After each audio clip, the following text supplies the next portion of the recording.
Buenas noches y bienvenidos a la nave del misterio. En este preciso instante se inicia la cuarta temporada de Cuarto Milenio. Y ante todo y sobre todo, como es de ley, las primeras palabras para todos ustedes.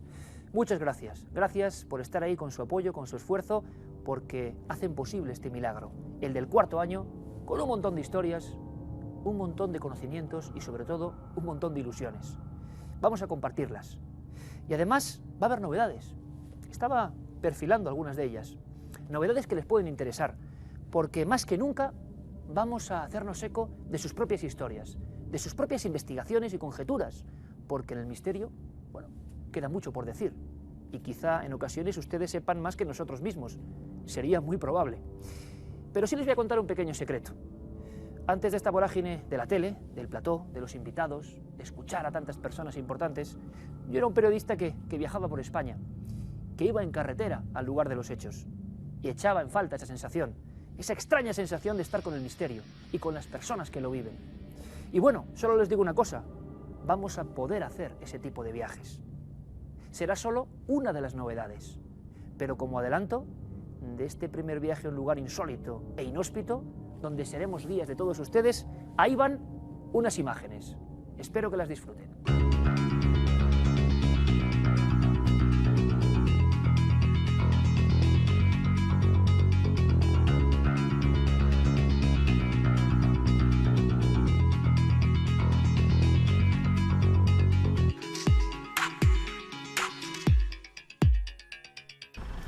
Vamos a ver el gigante, chicos.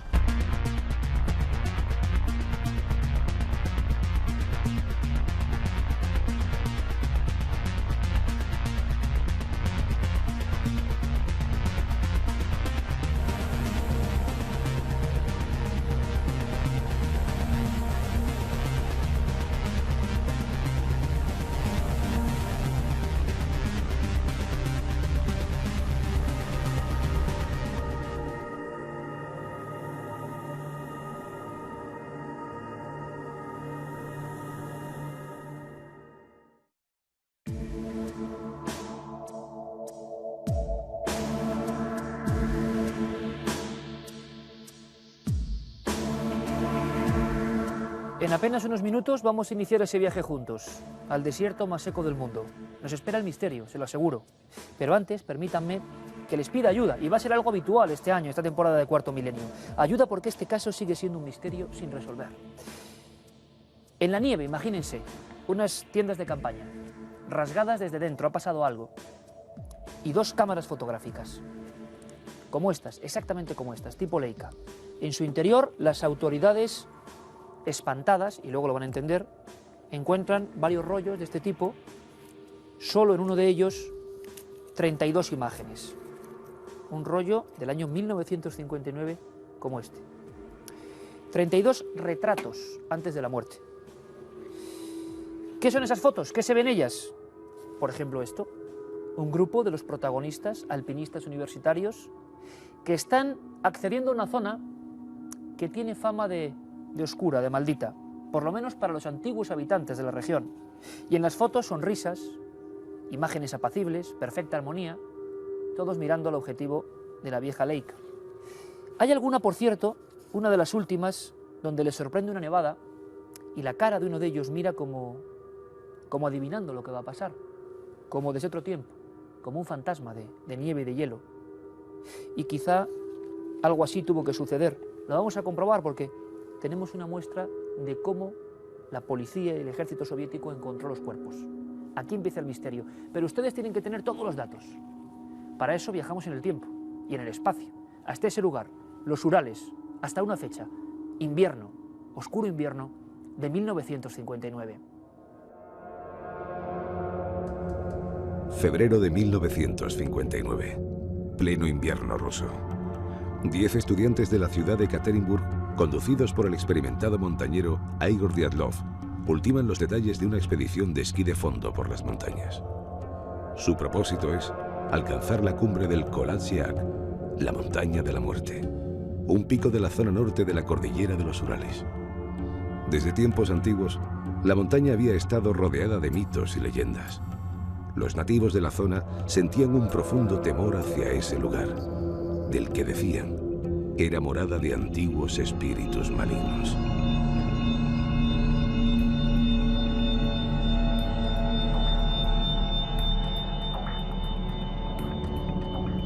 Los jóvenes montañeros no se dejaron impresionar por lo que consideraban meras supersticiones. 3 cuerpos más fueron hallados en los alrededores.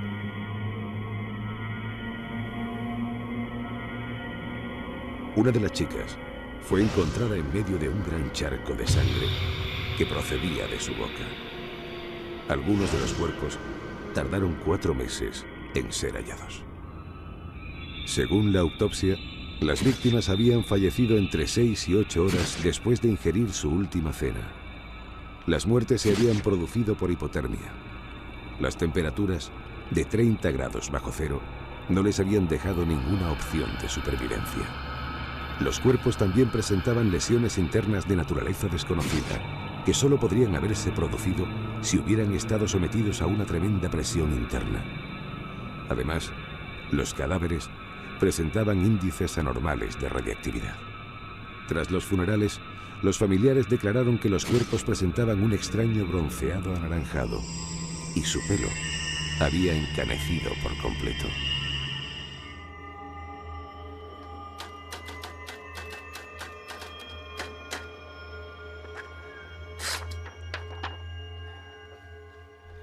La prensa soviética no dio apenas relevancia a la noticia, y las autoridades clasificaron como secreto todo el material e informes relativos al caso y prohibieron durante años el acceso a la zona. Casi 50 años después, nadie sabe qué es lo que acabó de forma atroz con las vidas de 9 jóvenes en aquellas faldas de los montes Urales. Amigos y familiares siguen buscando respuestas.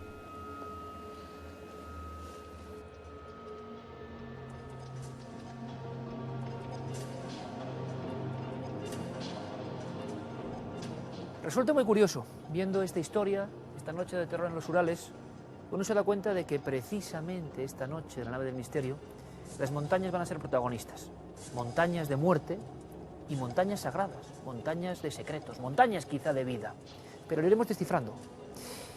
Es un honor, como siempre, empezar una nueva temporada, la 4ª ya, y hacerlo con este gran amigo, y hay que decirlo, este gran maestro que tanto nos enseña, psiquiatra forense, miembro fundamental de esta historia, que es Cuarto Milenio. Doctor José Cabrera. Hola, ¿qué tal? Bienvenido, es un placer volver a verte. Aquí estamos. Es un placer, de verdad. Y también nos acompaña Juan Villa, otro gran amigo de este programa, escultor, moldeador y colaborador de la Sociedad Española de Criminología y Ciencias Forenses, que siempre nos trae creaciones, siempre lo decimos, ¿verdad, doctor? Para aprender, no para asustar. Sí, es que no hay morbo, es aprender. Aprender. Aunque hay que decir que lo que está aquí dentro es impactante, ¿eh? Sí, la verdad es que conviene que la gente sepa que las cosas en las que aparece alguien que está muerto siempre son un poquito fuertes. Ahora Pero bien, doctor, uno de los casos más raros que te has escuchado, por la dinámica, por la especie de película que hemos recreado, que fue así, una de las situaciones, por lo menos criminológicas, un mapa de los hechos de los más extraordinarios o extraños que tú has visto.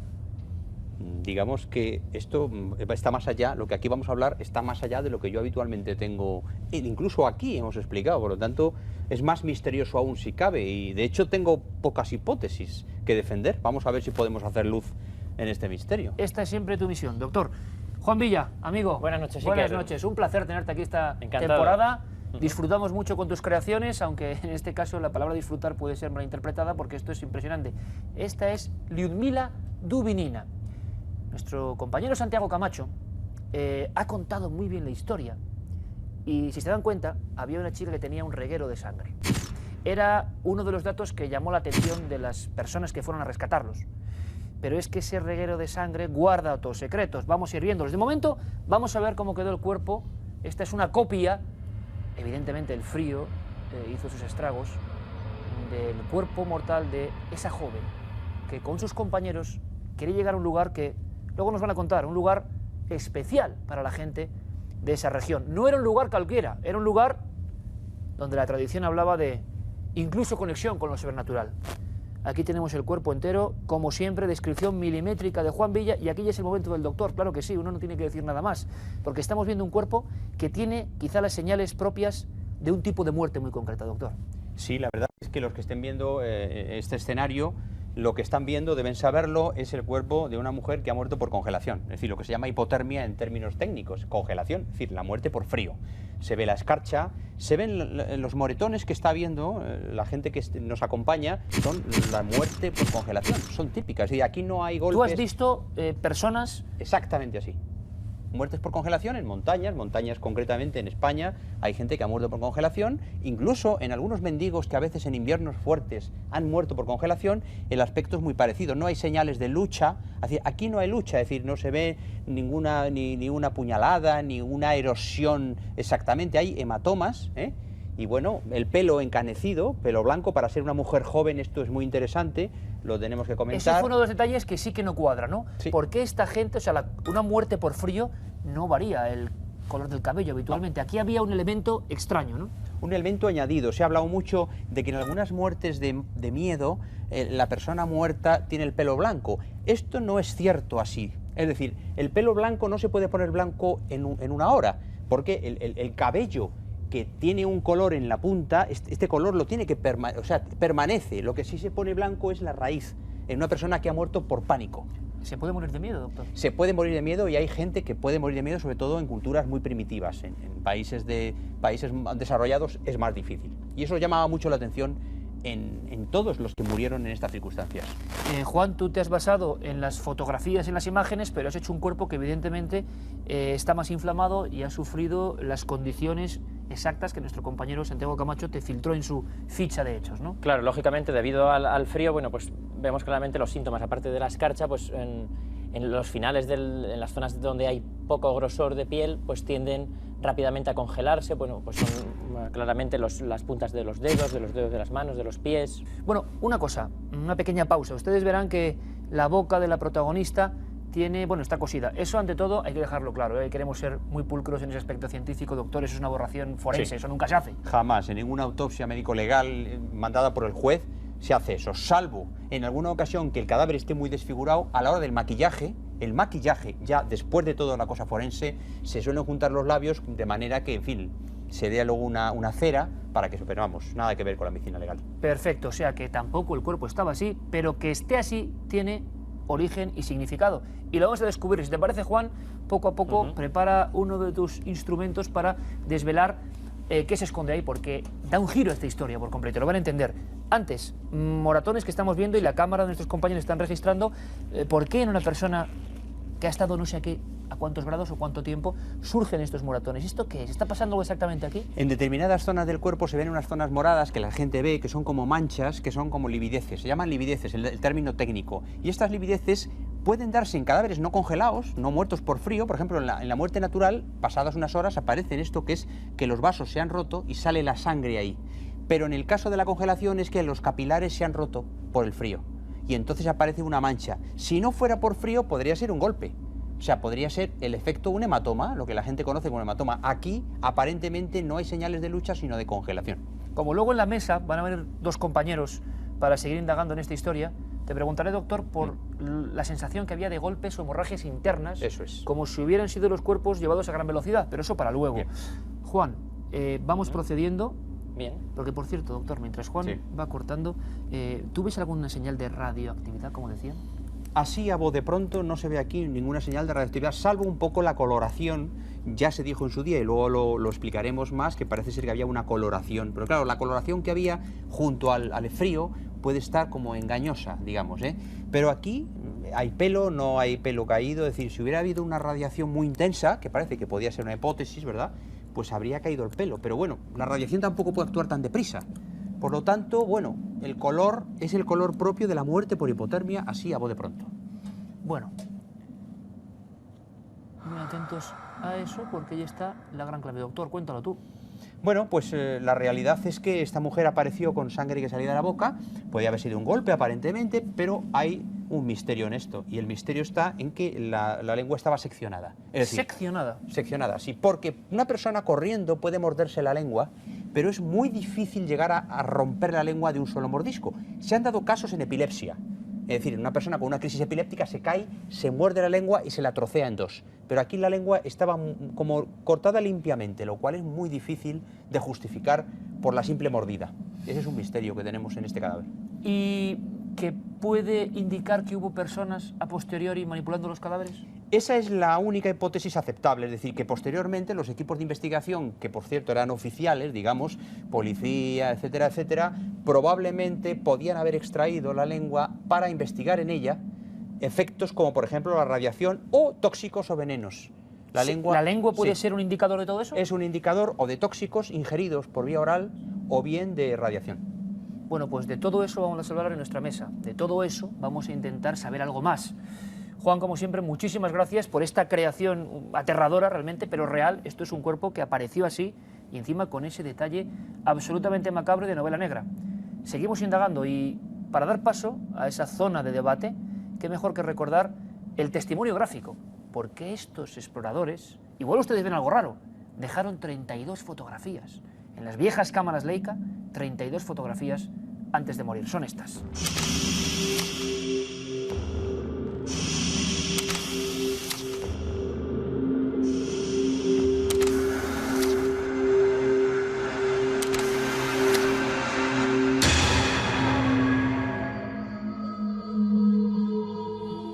Un tema impresionante, unas fotografías que dicen mucho, si las vemos con cierta mirada, una época muy difícil y unos cuerpos en la nieve.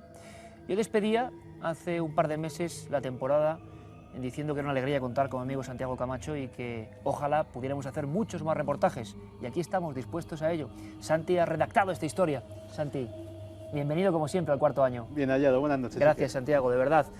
Un tema que te ha apasionado, que te ha impresionado y además un lugar que tiene su magia y su misterio, para añadirle más. Y también nos acompaña un buen amigo que viene desde Canarias, David Halen. A él le debemos, al César lo que es del César, conocer esta historia. Santi sí la sabía, porque es un experto en todo esto, yo no. Y me enteré por el reportaje que publicó nuestro amigo en la revista Más Allá. Lo llamó Terror en los Urales y yo me quedé, nunca mejor dicho, ¿no?, bajo cero, leyendo esta historia. Dije, ¿cómo es posible? Es para una película, para una novela, pero es real. David Halen. Buenas noches, amigo. Buenas noches, Iker. Una historia impresionante y un detalle, porque se van a ir sumando. Es que hay un superviviente.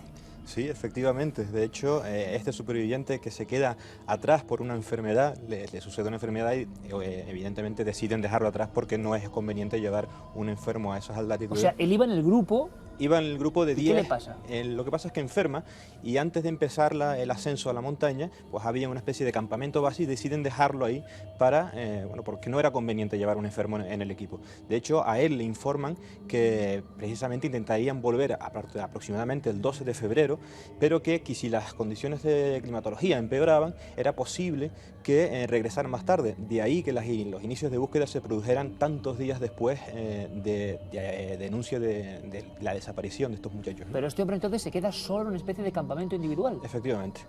¿Y no oyó nada, no vio nada? No, evidentemente estaba convaleciente, probablemente él no tendría absolutamente idea de nada de lo que pasara, también estaba a muchos kilómetros de distancia y probablemente con las condiciones de frío no creo que se le ocurriera salir fuera del lugar donde se encontraba, a no ser que, como bien dices, pudiera escuchar algo, pero según él mismo comenta y ha relatado en todas ocasiones, absolutamente no se enteró de nada en esa noche. Este hombre es Yuri Yudin, si no me equivoco. Yuri Yudin, exactamente. ¿Sigue vivo? Sigue vivo y para él, hombre, evidentemente ha sido un milagro el no encontrarse en ese grupo y poder estar vivo, ¿no? Pero también ha sido una especie de maldición, porque le reconcome y le ha reconcomido toda la vida el saber o intentar saber por qué él ha sido elegido para quedarse fuera y lo ha tomado como una especie de seña de identidad al intentar averiguar qué es lo que le pasó a sus amigos, ¿no? Y entonces durante todo este tiempo ha tratado por todos los medios de conseguir documentos desclasificados, algo muy complicado, e intentar dilucidar qué es lo que sucedió esa noche, ¿no? Qué clase de terror sucedió esa noche para que se sucedieran aquellos acontecimientos. O sea, David, que ese Yuri Yudin, su enfermedad, su fiebre, lo que tuviese, le salvó la vida en este caso. Impresionante, de verdad, doctor, vaya historia, ¿eh? Increíble. O sea, que vayas con 10 amigos, que tú te quedes por una enfermedad, que imagino pienses, se me ha fastidiado, ¿no?, toda la expedición, y que la próxima noticia es que tus amigos hayan aparecido en estas circunstancias en la nieve. Sí, de hecho, él probablemente durante todos estos años de su vida ya ha tenido un cierto sentimiento de culpa por no haber acompañado en la suerte a sus compañeros, ¿no?, valga la redundancia. Y eso ocurre también mucho en accidentes trágicos, de muchas muertes. Cuando alguien sobrevive, lo primero que hay que hacer es que se quite de encima el sentimiento de culpa de no haber muerto con sus amigos, sus hermanos, etcétera. Es una de las cosas más importantes en el Sí. mundo también de la psiquiatría, ¿verdad, Sí, doctor? El fundamental. sentimiento La de culpa, culpa que la culpa. atenaza al ser humano, que parece que tenemos algo ahí que siempre quiere hacernos culpables Y cuando eso, no hay culpa ninguna, ¿no? efectivamente, ninguna. Santiago, más cosas increíbles. El lugar, tú lo decías al principio, es que el lugar, esas montañas, no son cualquiera montañas. Pues no, no son cualquiera montañas y de hecho tienen una historia muy interesante detrás de ellas. El lugar en los mapas militares soviéticos se denominaba el Pico 1079. Los nativos del lugar, los Mansi, lo denominaban el Kolaksiak, que es, traducido en su lenguaje, la montaña de los muertos. La montaña de los muertos, La Kolaksiak. Sí, de hecho se pensó, una de las primeras teorías fue que los Mansi, que es un pueblo de pastores de renos y leñadores, pues a lo mejor esta expedición había quebrantado un tabú, había penetrado en un lugar sagrado y ellos en venganza los habían atacado. Hay una completa ausencia de otras pisadas que no sean los miembros de la expedición, ningún signo de violencia en los cadáveres. Los Mansi, de hecho, son un pueblo muy hospitalario, como todos los pueblos, los nómadas del desierto, los pueblos que viven en condiciones muy difíciles, los esquimales, son tremendamente hospitalarios con los extranjeros. De hecho, David me comentaba hace un momento que incluso se encontraron con un grupo de Mansi la expedición y tuvieron una relación cordial. Pero ellos llaman la montaña de los muertos porque para ellos, según su mitología, es como el monte Ararat, es el sitio, el último pico que quedó después del diluvio universal. Entonces, en su mitología, los supervivientes de este diluvio universal veían a las playas que habían quedado de ese pico convertido en isla, cómo arribaban los cadáveres flotantes de los muertos del mundo anegado, y pues, desde entonces se quedó como la montaña de los muertos. Es curioso porque la expedición de Diatlov iba a otro sitio, iba al monte Otorten, que en el lenguaje Mansi tiene un nombre mucho más revelador. Otorten quiere decir el sitio al que no se va. Con lo cual, ya que el sitio parecía marcado por De alguna una forma especie de hado rompían siniestro. una serie de mitos y retaban una serie de mitos dentro, evidentemente, de la leyenda, pero en ese lugar, el mapa de los hechos, no sé si nos hemos dejado algún detalle para que el doctor también analice e intente decirnos, con todo este análisis, qué puede pasar ahí. La desgracia mayor parece la de la pobre Lyudmila, ¿no? Que es que le cortan la lengua. ¿Se sabe algo más? ¿Apareció la lengua? ¿Hubo alguna otra mutilación en algún otro cuerpo? No, en la única señal externa que presentaba el cuerpo en una apariencia algo grave era esa lengua seccionada, esa lengua amputada. Se teorizaba que podría haberse la mordida, como indicaba el doctor antes, pero quedarían algunos signos de los dientes, ¿no? en esa sección de lengua. Era un corte limpio. Sí, exactamente. Y otra teoría era que pues, animales de carroña hubieran intentado alimentarse de ella y por ese lado, pero evidentemente hacer un corte limpio era prácticamente imposible. Los otros cuerpos, que fueron los otros 4 que se encontraron justo al lado de ella, presentaban no signos externos, sino una violenta, por decirlo de alguna manera, signos internos como hemorragias y profundos traumatismos internos, no señales externas, lo cual todavía añadía aún más misterio al asunto. Creo porque... que entonces incluso, David, permíteme, alguna comparativa de la sensación, o se dijo en su día, de cuerpos como que habían sido acelerados bruscamente, sí, o golpeados bruscamente. Sí, de hecho una de las teorías que se intentó barajar era que algún factor externo, alguna persona se hubiera acercado a estos alpinistas y los hubiera atacado. Se descartaba primero porque no había huellas en la zona, pero segundo también era porque era imposible que un ser humano produjera tal fuerza para realizar esas hemorragias y esos traumatismos internos en las personas. Era completamente imposible que cualquier persona pudiera producir esas internas que se asemejaban sobre todo a lo que comentas exactamente, ¿no? A los traumatismos que se encuentran en accidentes de vehículos cuando la velocidad es muy fuerte y de repente se produce un descenso inmediato de la velocidad y se producen traumatismos internos, hemorragias y de todo tipo, con lo cual se descartó el factor humano. Doctor, cuando uno se encuentra un cuerpo que parece que tiene estas hemorragias internas, estos golpes, ¿qué puede analizar? Parece que han podido ser metidos en un artefacto o empujados a alguna velocidad. Bueno, la verdad es que hay muchas hipótesis en esta teoría que es muy difícil de explicar, pero luego cuando hay hemorragias internas, se sabe cuándo salen todos bruscamente de la tienda, incluso rasgando la tienda, porque las tiendas estaban atadas. ¿Tienes alguna fotografía incluso sí, donde se demuestra? se ven algunas fotografías donde la tienda está rasgada desde dentro. Es un pánico incontrolable, sí, me imagino. Pero este o bueno, se pánico, han rasgado, ellos mismos la han rasgado, no la rasgan desde fuera. No, el rasgamiento de la tienda es de dentro a fuera, según todos los estudios. Por lo tanto, esta gente en un momento dado, todos a un tiempo, salen corriendo. O a 30 bajo cero. Claro, pero cuando ocurre eso, o bien es lo que se comentaba, de que de repente todos se despiertan porque supuestamente estaban dormidos, se despiertan por algo, o bien han comido algo, todos, que tenía un tóxico. Es decir, a las 4 o 5 horas de estar dormidos, todos empiezan con dolores y todo el mundo sale de la tienda corriendo y luego hay hemorragias internas, como si por lo que fuera todos hubieran ingerido un tóxico, o bien la teoría de la radiación, que bueno, está ahí, porque el pelo, este cano que todos los cuerpos presentan, en su mayoría presentan, no va con el tóxico. Un pelo no se puede quedar blanco entero en 1 hora o en 2 horas. Vamos a ver alguna imagen del cosmódromo de Baikonur, lugar mítico, alejado de este punto, pero en su día, Santiago, hay 2 cosas. La opacidad absoluta de los archivos sobre este tema de las muertes en Dyatlov y la posibilidad, decían, de alguna experiencia. Estamos en plena Guerra Fría y se habla de radiación y muchos apuntan a este lugar un poco siniestro hoy en día todavía, aunque en pleno uso, hay que decirlo. La teoría de la conspiración es muy popular en este asunto en la actual Rusia, porque ellos lógicamente vivieron la vida en la Unión Soviética, en la que todo era secreto, todo era oculto. Y de hecho, bueno, otra explicación que es popular allí, entre las que se barajan a las heridas internas, es que, por ejemplo, los militares o el KGB hubiese tenido algún tipo de intervención en esto y para ocultar la cosa hubiesen arrojado desde un helicóptero, hubiesen dispersado los cadáveres, lo cual sí coincidía también con unas lesiones parecidas a las de un accidente de tráfico. La contrapartida es que es mucho más fácil retirar todos los cadáveres del sitio y que no aparezcan jamás que hacer una maniobra de estas, pero es una explicación que allí se baraja. Y desde luego sí, algún tipo de intervención militar sí se ha sospechado, porque hay un dato que no mencionábamos en el reportaje, pero parece ser que en el campamento, cuando se halló, lo hallaron los equipos de rescate y fueron haciendo el inventario de los elementos que encontraron allí, encontraron que les sobraban cosas, que había cosas que no pertenecían al equipo original. Se cuenta que se encontraba un par de esquís de más, unas gafas de nieve también de más, y que todo este equipo, incluido un fragmento de lo que parecía un abrigo militar, coincidía con el equipamiento del ejército ruso de la época. Es decir, había cosas que no más cuadraban. Personas por allí. Efectivamente.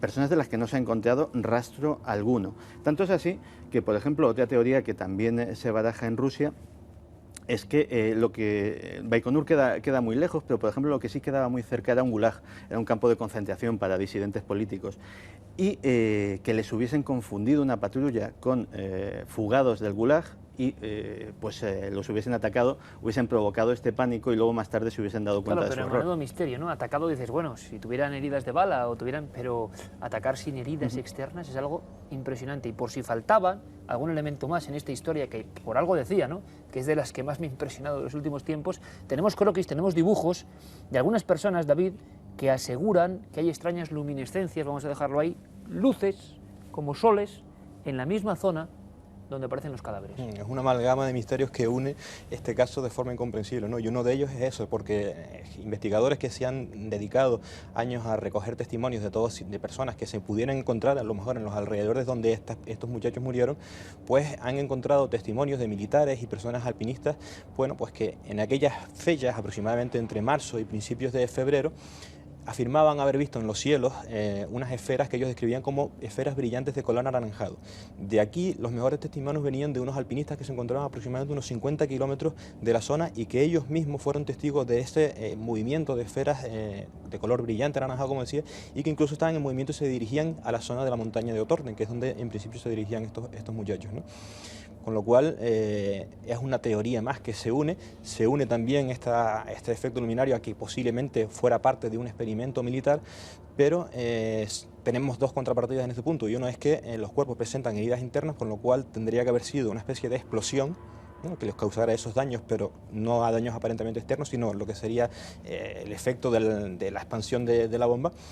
Pero en contrapartida de esto tenemos que no se han encontrado señales de una explosión en la zona, absolutamente de ninguna manera. No hay árboles rotos, no hay nada quemado, absolutamente nada. Hay cosas interesantes respecto a lo que está diciendo él, y es que en el año 59 en Rusia no se movía el pelo de un cabello sin que lo supieran las autoridades. Año 59. Y otra cuestión es que en los Urales son montañas donde hay mineral radioactivo. Es decir, hay minas de mineral radioactivo en los Urales.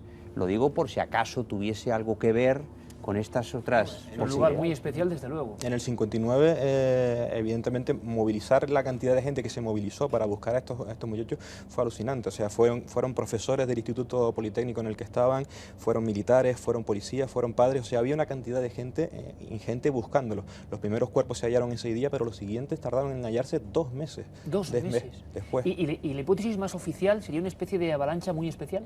Es una de las hipótesis últimas que se barajan, que está cobrando fuerza, una especie de avalancha de nieve ligera que llaman. Ellos dicen, esta teoría afirma que ellos se veían sorprendidos por esta avalancha dentro de la tienda. La avalancha, el peso de la nieve, les provocaría esas heridas internas y, pues temiendo las réplicas, rasgarían las tiendas y saldrían huyendo hacia un bosque cercano para intentar huir. Después, viéndose que la climatología y que no se reproducían más réplicas, intentarían volver al campamento para coger ropa de abrigo y por hipotermia morirían. Otro detalle, David, no hay huellas de nadie más alrededor. No, absolutamente de nadie más. Es que eran universitarios, era gente con inteligencia, o sea, no eran aficionadillos, era gente preparada, que tenía... ¿no? Y preparados. Eran alpinistas muy buenos, sobre todo Diatov, que era el que encabezaba la comitiva de, digamos, el jefe de la expedición, era un alpinista A día de hoy muy los bueno. informes, Santiago, la explicación oficial o el silencio impera en toda esta historia. Sí, se ha desclasificado buena parte del material. Y otra cosa llamativa que también es curiosa es que esta zona queda acordonada durante 3 años, después de... 3 años acordonada la zona. 3 años prohibido absolutamente el paso de civiles y militares, por supuesto de excursionistas, con vigilancia militar. Las autoridades confiscan, como hemos representado en la recreación, confiscan todos los informes de autopsias, estas fotografías que estamos viendo, los informes visuales de los equipos de rescate, absolutamente todo el material, y solamente en épocas muy recientes, después de la caída de la Unión Soviética, se ha hecho público parte del material, y sobre todo gracias a la acción de una fundación, la Fundación Diatlov, que está formada pues por amigos, familiares, allegados de estos jóvenes que quieren saber la verdad y que están removiendo cielo y tierra en la medida de sus posibilidades para que se haga público. Se van a cumplir 50 años de esta historia. Doctor, como mapa de hechos, decíamos que algo extraordinario, rarísimo. Algo raro. Sí, porque... y suena un poco a experimento humano, ¿no? Yo no sé, eso de la lengua, en fin. Suena no sé. raro. En las fotos que se ve de ellos antes de morir, se ve que efectivamente, la tenemos aquí, magnífica, es gente que se lleva bien, son amigos. Quiero decir, no cabe la posibilidad de una disensión interna, algo que los hubiera enojado unos con otros, una discusión y tal. La lengua cortada yo apunto a que es a posteriori, es decir, hay que darse cuenta también que son varios los días que los cuerpos están así, porque la expedición de búsqueda llega días después, con lo cual ya ha pasado mucho tiempo, más frío, etcétera. Animales había, pero no tantos como para pensar en que la lengua la hubieran comido. Y desde luego a mí me impresiona más de que la lengua se extrajo o se cortó o algo con vistas a analizar. A nivel médico, después. A nivel médico, por si una intoxicación, por algo radiactivo. No Vamos a hacer una cosa. Yo creo que el caso es tan impresionante, el caso es tan como para los protagonistas de CSI, pero en la realidad, que como tenemos ese material, ese rollo entero que dejaron, vamos a volver a verlo como colofón de esta historia. Este es un poco el epitafio de ellos, ¿no? Su último legado, que también lo hace más dramático. Se hacen unas fotos, algunos parecen un poco, lo decía al principio, ¿no? Como fantasmas casi, ¿no? Fotos de personas que sabes que van a acabar de esta forma. Las vamos a volver a poner, y si algún espectador, porque yo creo que es importante y la interactividad este año va a ser más que nunca, ve algo en las fotos, intuye algo con los datos que hemos dado, reemprenderemos la investigación y quizás sepamos algo más, porque de momento la realidad es que tenemos que dejarlo así, como uno de los grandes misterios, un expediente X impresionante de la antigua Unión Soviética, quizá una muestra de lo mucho que se oculta en ese territorio. Y es más, Santi, casi podíamos la semana que viene, si te parece, hablar de misterios de la Unión Soviética y de la KGB, que lo tenemos pendiente, que no estaría mal. Pues sí, yo creo que deberíamos retomar aquel programa que hicimos de la CIA, incluso yo creo que repitiendo los mismos contertulios, porque nos dieron una auténtica lección. Puede estar bien, con la KGB, Sí, señor. que seguro que sabe algo de esto. Yo creo que sí. David Heilen, gracias amigo por esta visita y por recuperar esta historia fantástica. Gracias a ti. Un placer. Gracias. Doctor Cabrera, como siempre, un auténtico placer, y esperaremos respuestas, porque puede que haya gente que nos dé pistas, ¿cómo no? La mayor parte de las cosas no nos las explicamos y yo creo que esto merece la pena que metamos mano a fondo. Muchas gracias, doctor, como A siempre, vosotros. de verdad. Ahí están las fotos, ahí están las imágenes, ahí están esos viejos carretes de las cámaras soviéticas con los retratos de esta historia increíble.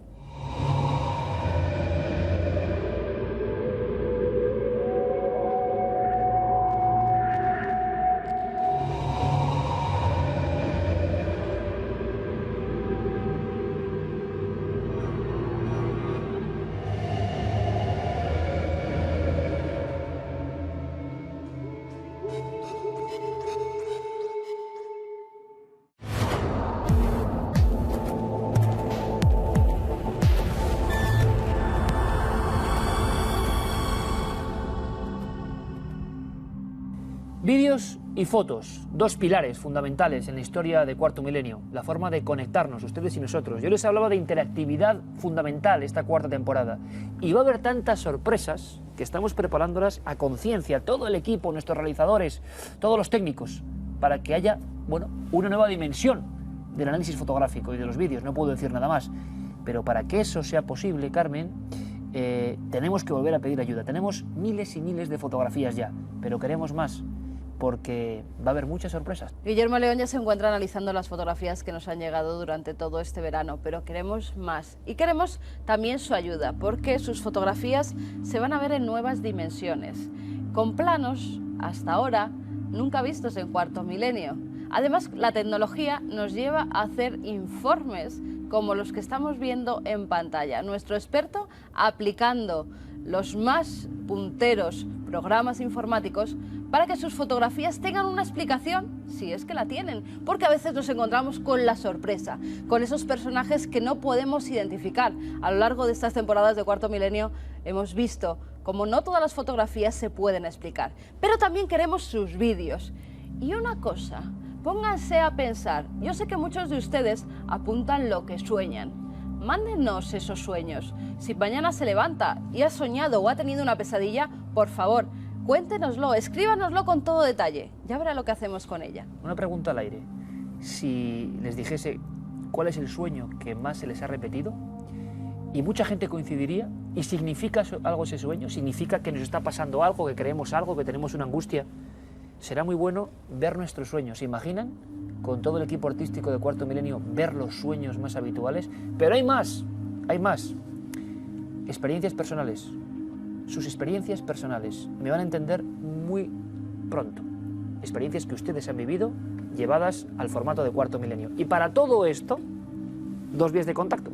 Sí, además se ve que en verano, que viajamos a otros sitios, pues algunos han tenido mucho misterio, hemos recibido cosas realmente impactantes. Hay dos vías de contacto por si ustedes quieren enviarnos sus vídeos, sus grabaciones, sus sueños, sus experiencias.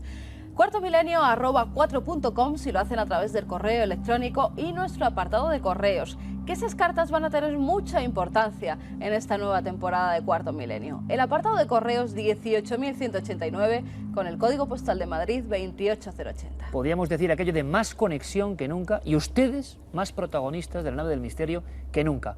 Pero nosotros también hemos tenido un pequeño lujo, lo decía al principio, que es viajar. Y lo hemos hecho, ¿verdad?, al desierto más seco del planeta. A un lugar desolado, lleno de muerte, cierto, pero lleno de enigmas y de misterios sagrados.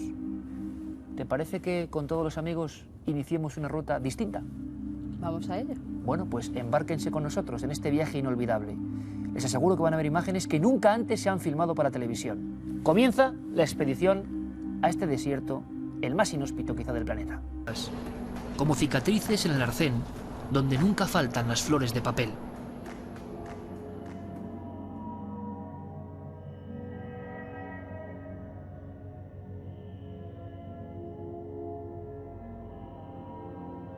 Las ánimas del camino son un recuerdo de accidentes mortales, en particular atropellos.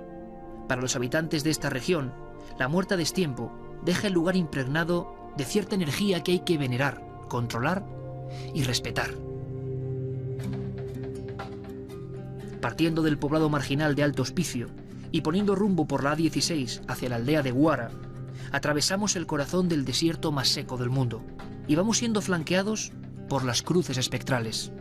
1, 2, 50, 100. Los camiones de la zona costera de Iquique transportan ácido sulfúrico y otros cargan material explosivo desde Bolivia. Van en procesiones de tráfico muy denso y lento, y a la vera del camino, decenas de vehículos varados a lo largo de las últimas décadas generan extrañas formas, siluetas casi tan siniestras como las que nos aguardan un poco más allá.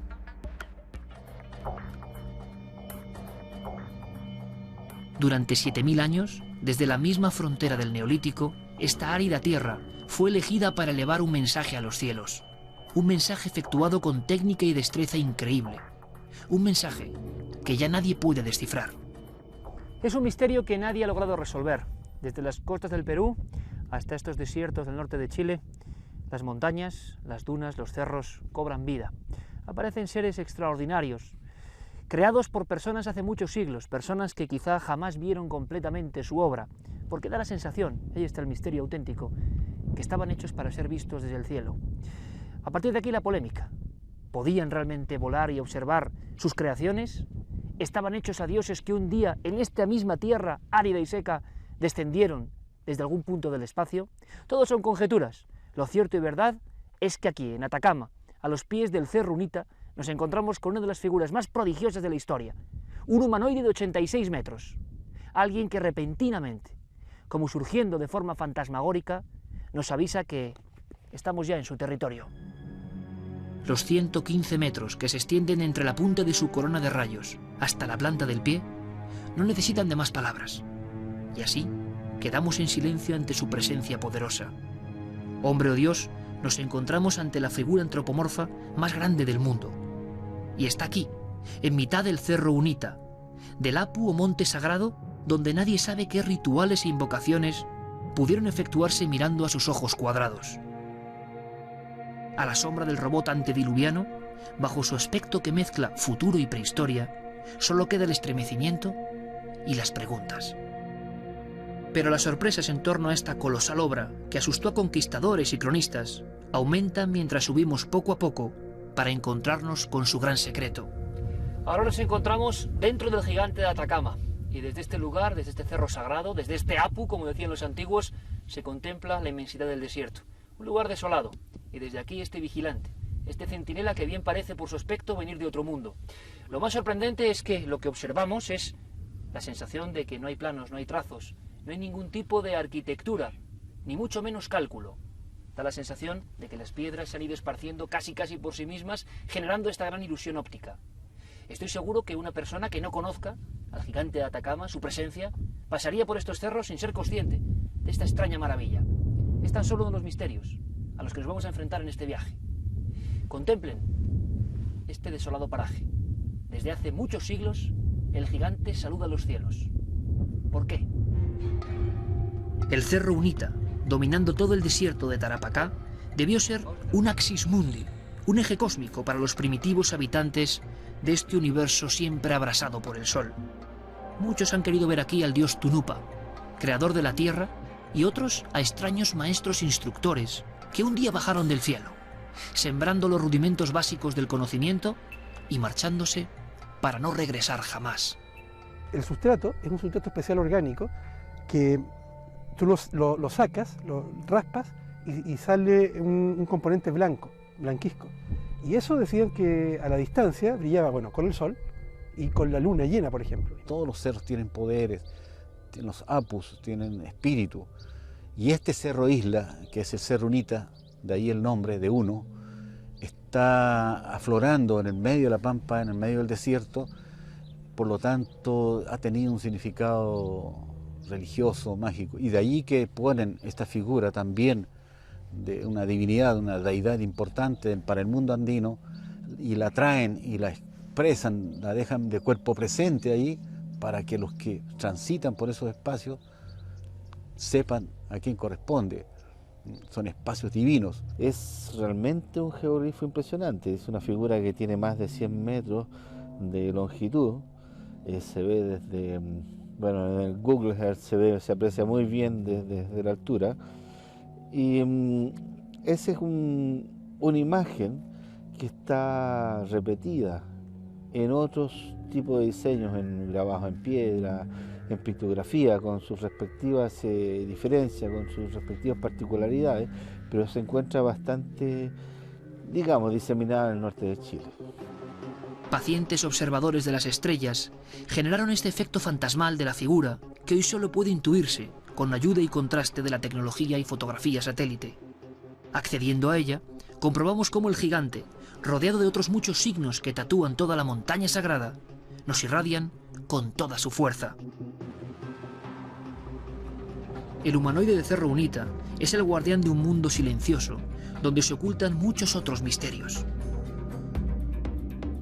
Lejos del turismo y las cámaras fotográficas, tenemos que rodar por carreteras de tierra y amplias quebradas, hasta dar con nuestro siguiente objetivo, un mural en el que el hombre antiguo nos legó su código secreto. Nadie sabe a ciencia cierta la antigüedad de todas estas obras que miran al cielo en el llamado Cerro Pintados. El abanico de tiempo es amplísimo y va desde antes del nacimiento de Jesús hasta la llegada de los españoles. Estas que están viendo se supone que fueron creadas raspando piedra a piedra cuando se iniciaba el siglo V de nuestra era. Los primeros estudios del año 80 hablan de 257 figuras, luego otro arqueólogo habla de 357, luego en 2006 aparecen 420 figuras identificadas, y nosotros este año con un compañero de trabajo nos dedicamos a contar una por una y superamos las 540, y después lamentablemente se nos fue el sol, no podemos continuar con la tarea. Pero estamos hablando que lo más probable es que superen las 600 figuras. ¿Qué tipo de técnica se emplea en estos geoglifos? Los geoglifos en general tienen dos tipos de técnica. El raspaje, que es sacar la capa superficial más oscura, poniendo la capa más clara para que aparezca el dibujo, y la de adhesión o mosaico, que es agregar piedras de otro color.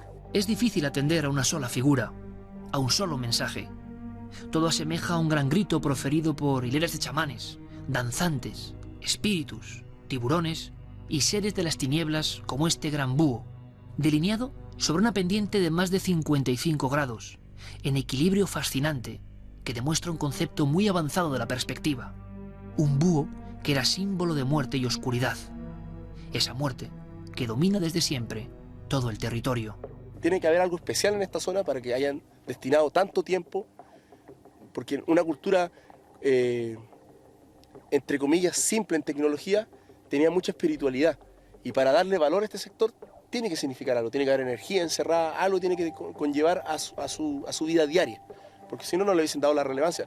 Hay cerros y hay espacios de cordones de cerro en varios sectores hacia el norte y hacia el sur, pero fueron elegidos estos. Ahí está el tema. Al otro lado del macizo grabado por los geóglifos, encontramos esto. A pesar de ser un cementerio abandonado, en el lugar más solitario del mundo, hace no mucho tiempo, en mitad de la noche, intentaron enterrar a alguien vivo aquí. Hay muchas tumbas de niños, y la mayoría de las cruces no tienen nombre. El poblado que se levantó en su día ha sido borrado de la faz de la tierra por el tiempo, el sol y el salitre. Hoy ya nadie se acerca a este camposanto, que se levantó sin saberlo, bajo las alas del ancestral búho de los muertos.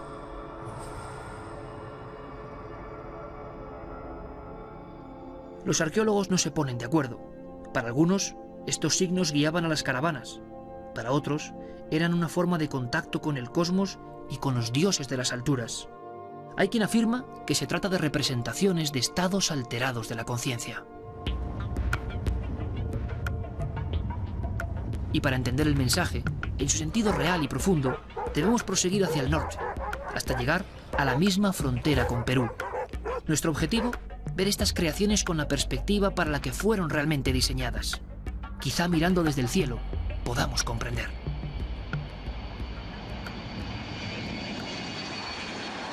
(13:55 hora local). Nos encontramos en el aeropuerto de Arica, justo en la frontera entre Chile y Perú, y vamos a intentar sobrevolar algunas de las auténticas maravillas de esta región. Misterios arqueológicos, el gigante de Azapa, los geóglifos de Utah, los extraños dibujos de Cerro Sombrero y Cerro Sagrado. El aeropuerto de Chacayuta, en Arica, está en una franja fronteriza considerada de alto riesgo, por históricas tensiones entre Chile y el Perú. No es habitual que se sobrevuele la zona para contemplar los extraños geóglifos, pero vamos a hacerlo, gracias al entusiasmo del comandante Fernando Espinosa. Nos vamos a desplazar aproximadamente unas 10 millas hacia el sector del Valle de Utah para hacer la primera toma en una localidad donde se encuentran los geoglifos. Posteriormente vamos a cruzar una planicie que divide el Valle de Utah con el Valle de Azapa y nos vamos a dirigir a Cerro Sombrero y Cerro Ceremonial, que está aproximadamente a unas 25 millas al sureste de nuestra posición actual.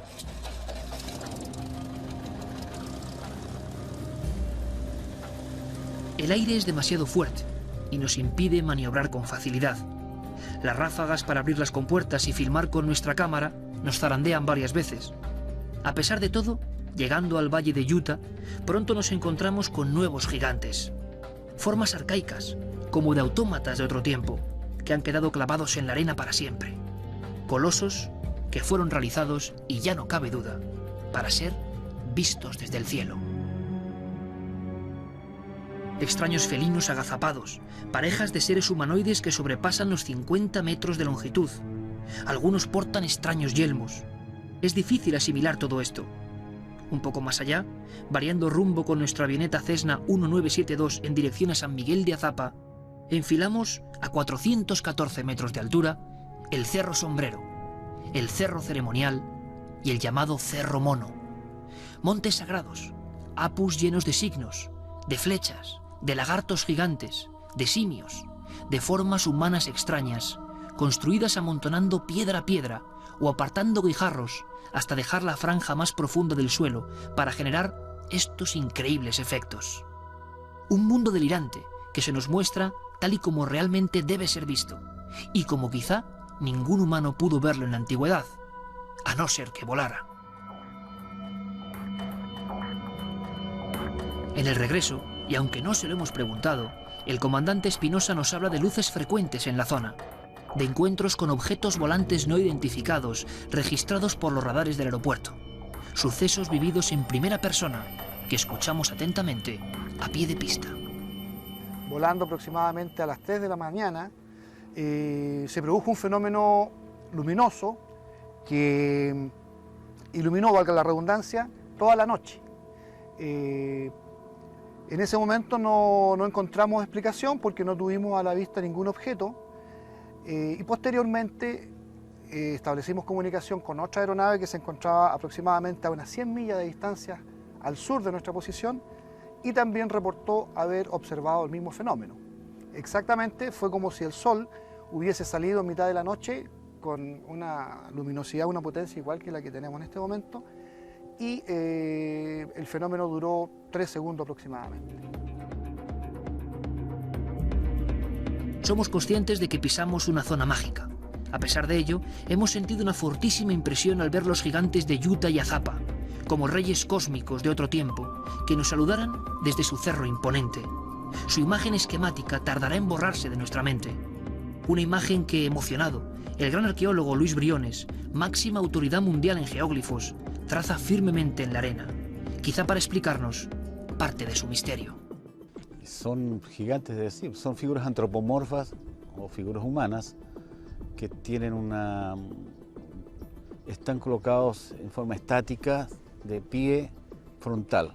Pero hay un detalle que la cabeza o como casco que está como mirando al occidente. Pero estos 56 metros de longitud que tiene la figura humana ya nos está indicando.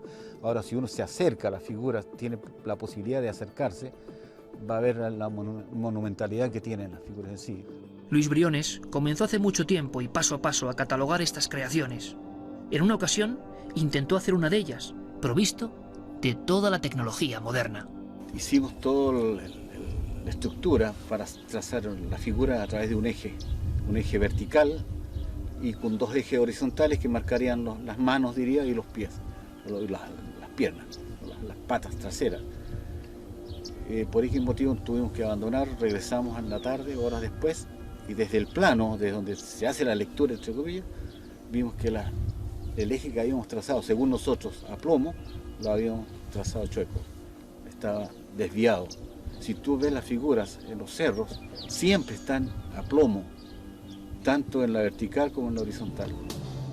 Es un hombre, como tantos otros colegas, atrapado por este gran jeroglífico, por este misterio de cómo y por qué sus más lejanos ancestros grabaron todo el desierto con un lenguaje que no podemos comprender, pero que quiere decirnos algo, como un mensaje importante para toda la humanidad.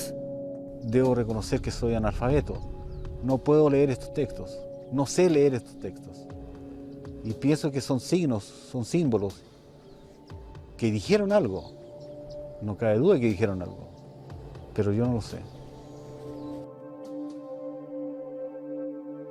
En este tiempo de códigos y claves hay un reto antiguo que nos sigue desafiando. Y quizá usted, amigo telespectador, dejándose llevar por lo que le inspire este libro abierto en mitad del desierto, sienta en su alma la auténtica respuesta.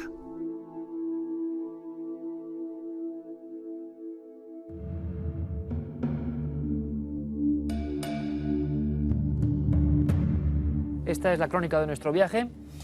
Y esta es la gran pregunta, ¿qué han sentido ustedes, no? Quizás sea lo más importante, ¿qué han sentido viendo esas figuras, ese mensaje a los cielos? ¿Qué se esconderá ahí? ¿Cuáles son sus claves, sus códigos? Tenemos al mejor elenco, a buenos amigos y además expertos en esta historia. Por cierto, que pocas veces siempre digo que Enrique de Vicente es director, como no, de Año Cero, tantos años informándonos de estas cuestiones, pero pocas veces digo que Enrique de Vicente es vicepresidente de la Sociedad Española de Antropología y Tradiciones Culturales, y aquí hay claves de esa materia. Don Enrique de Vicente, bienvenido, buenas noches. Buenas noches, Iker. ¿Qué has sentido tú? Bueno, me he quedado impresionado, pero me he quedado impresionado por la pieza que habéis emitido desde un comienzo. Porque, os hago una pregunta, ¿por qué ese interés vuestro en las animitas del camino? ¿Qué es lo que sentisteis allí? Y también, ¿estuvisteis solo de día o en algún momento acudisteis a esas zonas? No, de noche, por supuesto, te puedo responder, Carmen. ¿Por qué hilamos ese tema, no? Lo veíamos que había una Carmen relación. es más sensitiva. Claro, además es que era una carretera, incluso la denominábamos ya entre nosotros la carretera de la muerte, porque en todos los días que recorrimos, lo hemos visto en el reportaje, pues la verdad es que habíamos visto varios accidentes y nos saltaba la duda de qué eran esas pequeñas casetitas que había a ambos lados de la carretera. En ocasiones había 3 o 4 y cuando preguntamos a nuestro guía, a Pablo, nos habló de las animitas. A lo largo de nuestro camino por Chile fueron muchas las animitas que vimos, tanto de día como de noche, en algunos sitios incluso las salitreras que hay dentro del desierto de Atacama, y la verdad que luego conocimos un poco su historia y es de lo más impactante. Son casetas que hacen allí a los difuntos, a la gente que ha perdido la vida de forma trágica, y los familiares lo recuerdan así, construyendo esas pequeñas iglesias que en ocasiones pues tenían formas muy curiosas, como la de un taxi, porque allí se había matado un taxista, y esas animitas la gente cree que les pide favores y ellas a cambio se los dan. Esa muerte trágica tiene mucho que ver con ese desierto, tiene mucho que ver, yo creo, con los geóglifos que hemos visto y también con toda la cultura que hay en el norte de Chile. Tiene todo que ver, y así lo sabían desde hace cuanto menos 5.000 años los sabios que construyeron esas figuras y cuyos descendientes siguen viviendo y practicando hoy sobre esas líneas, y para mí ellos son los que tienen la respuesta de este enigma. Vamos a ver qué siente tanto Enrique como nuestro siguiente invitado y buen amigo cuando veamos una imagen, una que estoy seguro que les ha impactado, una imagen vía satélite. ¿Cómo no? Nuestro arqueólogo de alguna forma, ¿no? Siempre lo decimos con la mayor amabilidad, director de otra revista de Arqueología, y seguro que este año con ambos vamos a disfrutar de muchísimo conocimiento. Nacho Ares, querido amigo, bienvenido. Buenas noches, ¿qué tal? Tú también has sentido cosas, imagino. Yo no sé como Enrique, pero seguro que también tu alma, al ver esto, ¿no? Que en el fondo es un misterio arqueológico. Efectivamente, compartiendo un poco lo que él decía, quería daros la enhorabuena a ti, a Carmen, a todo el equipo que os ha acompañado, porque de alguna manera, bueno, sentía revivir un poco eso que desde hace años no sentía, ¿no? Ver en televisión documentales tan magníficos como el que acabas de...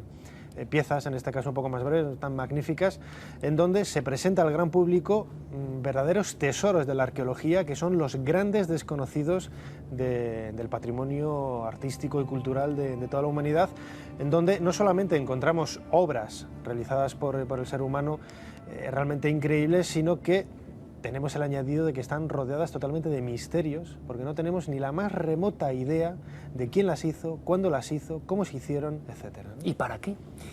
Has casi punto por punto dicho lo que dice el máximo experto en el mundo, Luis Briones. Le agradecemos de verdad que estuviera con nosotros, máxima autoridad mundial en geóglifos, y él decía que se iba a morir sin saber este código, ¿no?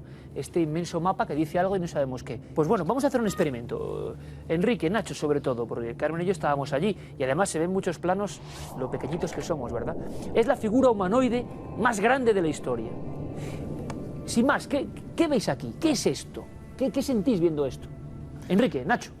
Bueno, la verdad es que es una figura antropomorfa con bastantes caracteres geométricos muy similares a los que podemos encontrar en otros lugares del mismo continente, un poco más bueno, en las pistas de Nazca. Pero que es la misma zona histórica. Efectivamente. La frontera es Chile-Perú, pero es el mismo desierto. Es lo curioso que es la misma franja, como si tuviera una especie de llamamiento que a lo largo de la historia las diferentes culturas que durante miles de años, milenios, no estamos hablando de siglos, La única manera, eso hay que decirlo, para fechar este tipo de piezas es buscar paralelismos en cerámicas, en dibujos en textiles, etc. No hay otra forma y es el gran problema de los geógrafos. Porque no hay textos que nos hablen de estas culturas. Es cierto que los españoles, cuando llegaron allí a partir del siglo XVI-XVII, pues ya nos hacen referencia en sus crónicas de estos grandes dibujos gigantescos en las pampas de Chile y de Perú. Dioses, chamanes, alucinaciones, para algunos extraterrestres,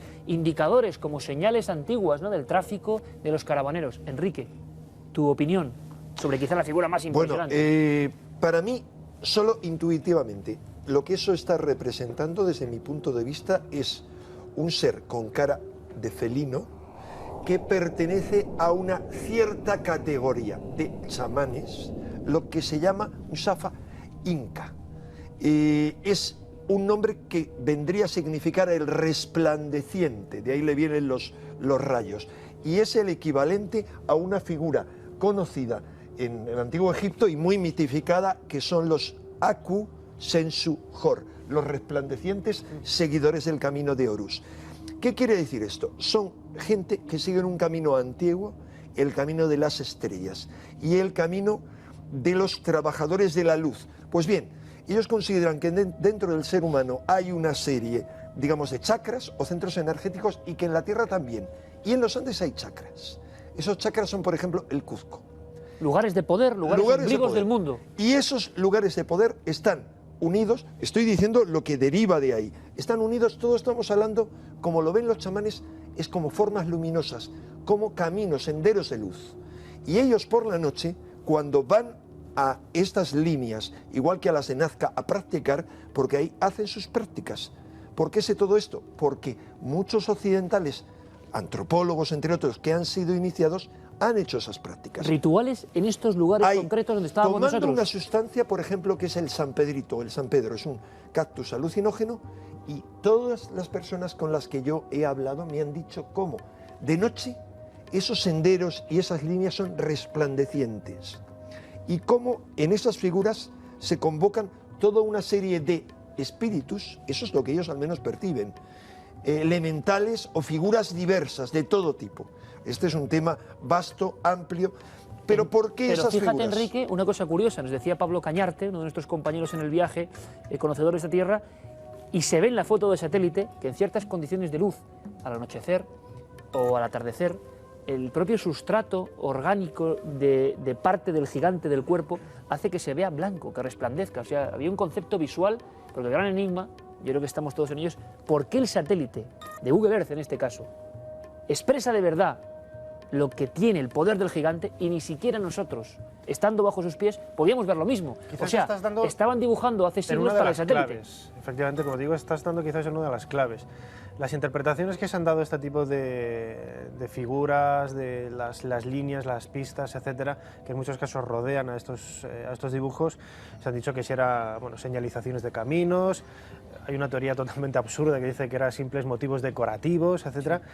Yo creo que es quizás una de las teorías que más peso puede tener, es que es algún tipo de representación para adorar, como queramos entenderlo, a esos dioses que están en el cielo, porque precisamente más que la propia importancia del dibujo en sí, lo que es importante es el lugar en donde está hecho. Es decir, no son cerros cualquiera, no es un lugar indeterminado, son cerros sagrados que durante miles y miles de años todas las culturas, los pueblos que se han asentado ahí, no hay que olvidar que muchos de estos, hoy quizás no queda absolutamente nada, pero en otros sí que han aparecido pues necrópolis, ciertos enterramientos, habitáculos en definitiva, que nos están hablando de que son lugares determinados que los pueblos antiguos entendían como centros sagrados y que allí era donde realizaban ceremonias. Está claro eso. Fijaos en una cosa, Enrique, que es muy interesante, simplemente para que veáis solamente la utilización de estos dibujos con la luz, con el sol, con esa magia de la naturaleza para hacerlo revivir.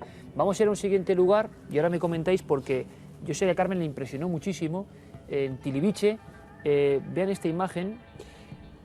Tuvimos la suerte, pudimos coincidir en esta quebrada impresionante, que parece una gran cueva prehistórica, porque uno ve llamas, pero también ve figuras de una concepción moderna impresionante, nada fácil de hacer en pendiente.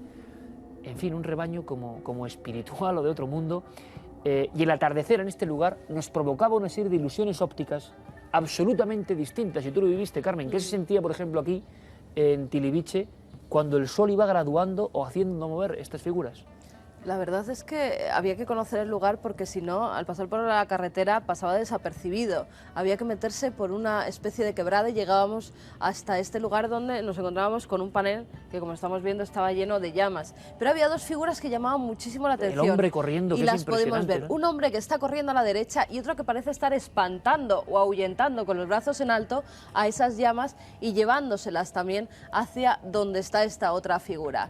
El lugar, un desierto precioso en el atardecer, vamos, era una paz lo que sentías cuando estabas sentado en la tierra.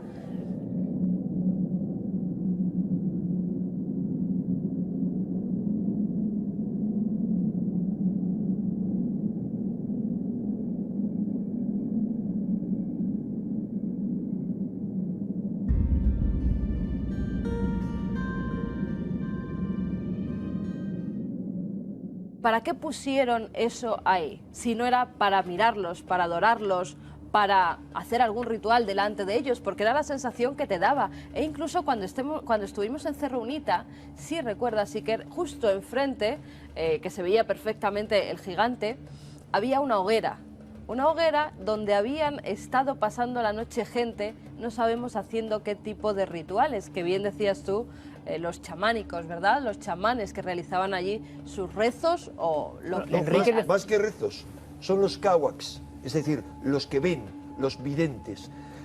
Ellos van y perciben cosas que el resto de la gente no perciben. Y en esos senderos y en torno a esos geoglifos hacen sus rituales, pero estoy diciendo, incluidos muchos occidentales con una formación académica. Y los rituales son de lo más diverso. Entre otras cosas, rituales de exorcismo, de liberarle a alguien de un problema, de invocar cierto tipo de figuras, rituales de sanación, rituales de entrenamiento en esos niveles del sendero iniciático chamánico. Y hay algo importantísimo, y es, todo esto no es sino una continuidad de toda una serie de geoglifos y de líneas que empiezan al norte de Nazca, incluso más al norte, en todo Perú, pero toda Nazca, Palpa, etcétera, y van bajando por Bolivia, la zona, digamos, oeste de Bolivia, Sajama, las líneas de Sajama, y continúan en toda esta zona. Es lo mismo, no había fronteras. ¿Y por qué? ¿Por qué en todo el planeta solo está dibujado de esta forma, con esta cantidad de dibujos, esta parte, ¿no? Si fuera una conducta habitual... Hay una clave para mí, ojo, no es una respuesta, hay muchas respuestas. Las respuestas son muy diversas. Hay respuestas para mí, digamos, cósmicas o celestes, es decir, que tienen que ver con las estrellas. Hay respuestas telúricas que tienen que ver con la Pachamama, con las energías. Hay respuestas varias, y estas otras que estoy diciendo, y todas están tremendamente ligadas. Pero Nacho, la arqueología oficial parece que todavía, no voy a decir que, pero teme pero sí que es cierto que nos ha sorprendido, ¿verdad, Carmen?, la poca información, la poca bibliografía concreta sobre este tipo, por ejemplo, de, vamos a llamarla Nazca pobre, si queréis, o Nazca desconocida. Solo hay 2 estudios académicos en revistas súper especializadas que no se pueden conseguir ni por internet, solo en las pocas bibliotecas universitarias. ¿Y por qué se silenció, Nacho? A nivel arqueológico, cuando tenemos esto... Estamos ante un problema de falta de información, es decir, no de información de nosotros, que no tengamos acceso a la información existente, como dice Enrique, sino de que nos encontramos ante unos dibujos realizados en la ladera de unas montañas y no tenemos más datos. Y a partir de ahí tenemos que intentar reconstruir la historia de estos pueblos con información tan pobre, entre comillas, como esa, ¿no? A partir de ahí, claro, podemos lanzar especulaciones de todo tipo. Enrique hablaba ahora de esas interconexiones terrestres que puede haber entre unas zonas, unas ciudades y otras. Yo creo, y esto es algo, por lo menos desde mi punto de vista, en la arqueología cada vez está más convencida, es que no solamente hay uniones terrestres, sino estelares. Es decir, muchas de estas líneas están orientadas este-oeste. Nos hablaba Nacho, permíteme, en Cerro Pintados, que es otro de los lugares, es el mural increíble. Durante 1000 años el hombre hizo un mural y algunos dibujos nunca pudieron verlo, solo desde el cielo. Bueno, pues una de las teorías, ¿verdad?, que nos decían era, para un brandino, una especie de gran mapa estelar. Claro, es lo que decía los primeros investigadores que se acercaron a Nazca, que decían que aquello era un mapa de las estrellas, ¿no? Y aquí pues podemos encontrar ciertamente elementos similares que, bueno, cotejándolos con otros que hay en la misma zona del continente, podemos encontrar ya algunas pistas a partir de las cuales intentar por lo menos, si no saber realmente quién lo hizo, por lo menos las inquietudes que tenía, ¿no? Que también es un detalle importante. Como ha dicho Nacho, aquí siguen siendo visibles, fundamentalmente porque primero no han sido destruidos, gracias a las características especiales del desierto. Es decir, habría en toda América más, pero solo donde son protegidos, y dos... Y al respeto que se tiene hacia sí, ellas. Eso es. Y porque las limpian. Permíteme, Enrique, porque hay un detalle que es tremendo y esto... La gente dice, bueno, en España, y hay que decirlo, es raro que no hay verjas, no hay vallas, no hay protección. No hay nada. Entonces, cualquiera coge y le cambia la cara al gigante, pero hay un respeto ancestral, algo que es sagrado. Respeto y miedo. Respeto y miedo a esos espíritus que pueden estar pululando alrededor de que lo contaban así. Vamos a ver, el problema que hay allí, que sabe todo peruano, todo boliviano o todo indígena del norte de Chile, saben perfectamente que la profanación de un huaca, de un lugar sagrado, cualquiera, los huacas son también los montecitos de piedras que habréis visto, eso es un huaca. La violación de eso, una consecuencia muy alta, segura, que le lleva es un susto. El susto es la enfermedad más común que tienen entre ellos, que tiene toda una serie de síntomas y que es realmente un enigma para la medicina, porque cada año se estudian cientos de miles de casos de susto en todas aquellas tierras. Empieza a palidecer, empieza a tener síntomas de depresión, empieza a estar más delgado y solo lo puede sanar un curandero. El susto se produce por eso o por varios otros motivos y ellos dicen que es una de las formas de pérdida del alma, en la que te roban el alma a raíz de esa profanación.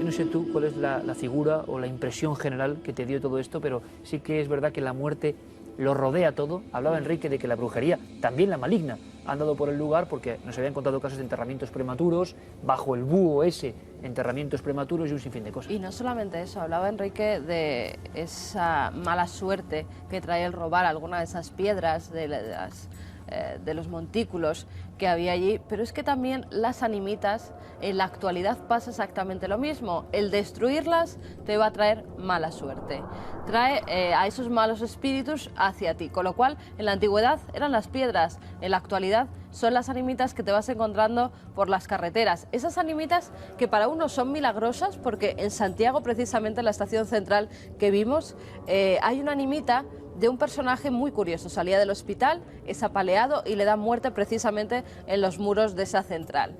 Bueno, pues le hacen una animita que para algunos es milagrosa porque la gente va a pedir allí sus favores. Una animita que por muchas restauraciones que se han hecho de la cera, del muro, no la han podido cambiar por el fervor popular, porque la gente cree que si se toca a ese difunto, que si se toca su alma, la mala suerte va a caer sobre ellos. Así que en cierta manera es una cultura que está muy unida, tanto antes como ahora, con sus difuntos, con sus antepasados y con los rituales. Rituales que para nosotros algunos son difíciles de entender. Qué curioso, Carmen, porque al final la conclusión general, cada uno tendrá su opinión arqueológica, antropológica, chamanes, cazadores de almas, líneas de energía, mapas de las estrellas, simples señalizaciones puramente arqueológicas y prácticas, pero la sensación que hemos tenido en este desierto, como hemos visto, bastante desconocido a nivel popular, es que la muerte, lo sagrado, el más allá, el ultramundo, lo invade absolutamente todo ayer y hoy. Ha sido un placer hacer este viaje y haremos muchos más. Don Enrique de Vicente, querido amigo,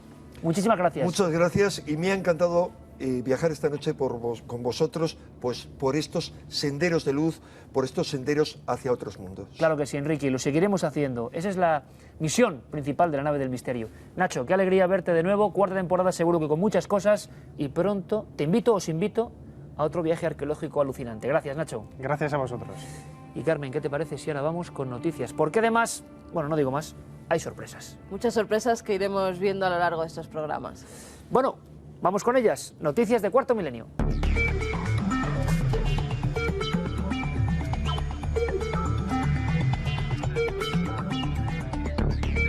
Atención a esta noticia porque pasó sin pena ni gloria. Se habló de ella, pero es que esconde una historia que quizás se relacione con todo lo que hemos hablado, senderos de luz y lugares de sombras, Carmen. Ha sido un equipo de arqueólogos mexicanos quien ha descubierto una serie de cuevas que según los mayas podían llevar al inframundo.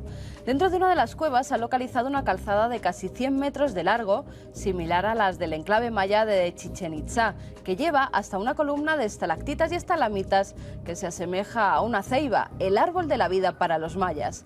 Se trata de espacios subterráneos, de cuevas y ríos sagrados que, según el Popol Vuh, el libro de la mitología maya, conducía al mundo de los muertos.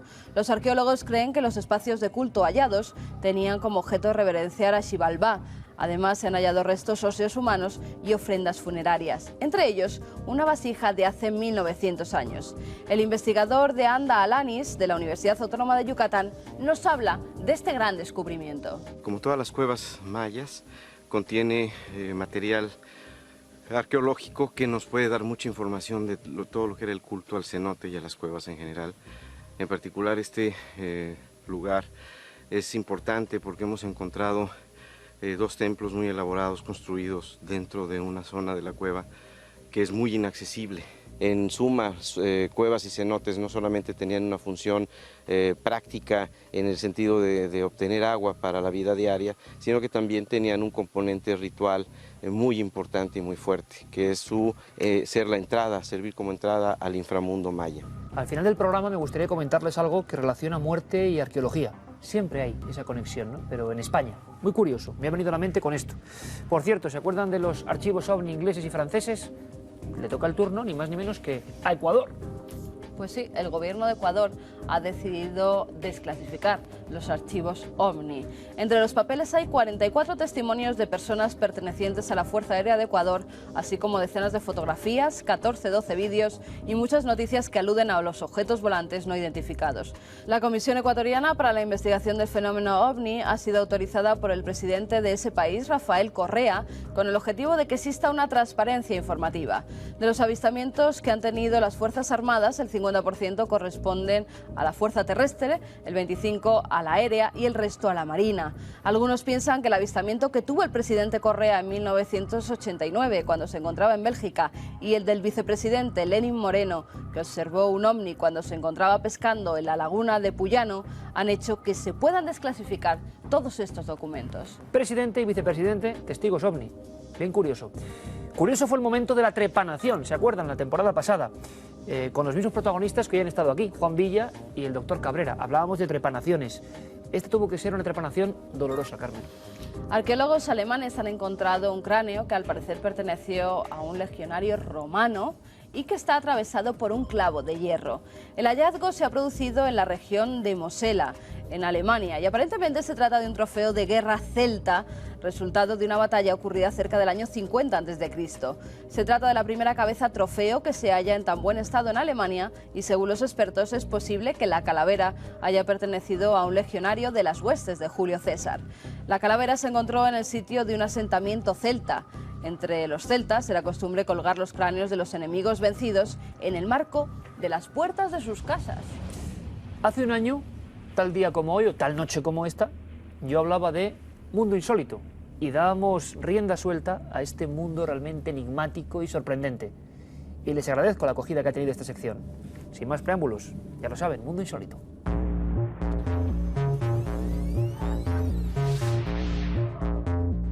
La primera noticia insólita de la temporada nos lleva hasta Piccadilly Circus, en Londres. Allí se ha abierto un museo de lo insólito. La marca Ripley ha abierto estas estancias para mostrar, por ejemplo, cabezas reducidas. Al parecer, según dicen los carteles, las trajeron de los jíbaros de Ecuador. Pertenecen a los enemigos de esta tribu indígena que reducía las cabezas y a modo de collares las colgaban de sus cuellos. También podrá haber una vaca con dos cabezas o incluso un lagarto albino. Y todo gracias a la peripecia de Mr. Ripley, un antropólogo aficionado que durante toda su vida se dedicó a recorrer el mundo buscando este tipo de objetos insólitos. Y ahora nos vamos hasta la red de redes. Sabemos que por internet ya se vende casi de todo, ¿verdad? Y en estas subastas tan concurridas, pues ha sido un hallazgo científico el que se ha dado por casualidad. Un científico británico compró a través de esa subasta un extraño ámbar que contenía una especie de pulgón. Pues bien, ese pulgón no estaba catalogado.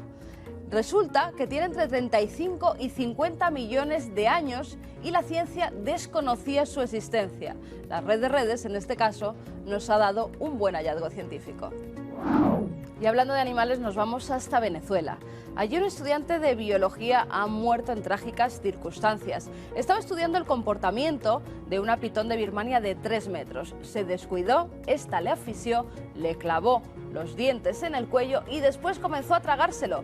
La escena que se encuentran sus compañeros, los otros cuidadores, es que ya tenía introducida la cabeza totalmente en la boca de esta gran serpiente. Al final lograron rescatar el cadáver. Y en este preciso instante, otra novedad para este año que yo espero que sea también acogida como mundo insólito. La hemeroteca, vamos a llamarlo así, aunque podía ser aquello de casos olvidados.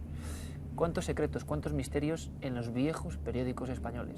La verdad es que sí, es que revisando un poco los periódicos de los años 50, 60 nos encontramos con que eran tratados estos casos como noticias de lo más comunes. Junto a los asesinatos había una noticia de un ovni o, como en este caso de hoy, la de un endemoniado. La de un endemoniado, ni más ni menos. Incluso hemos destinado, aparte de nuestro equipo, a hacer nuevas búsquedas, pero qué demonios, nunca mejor dicho. Ustedes también pueden participar. Esta temporada, lo decíamos, muy interactiva.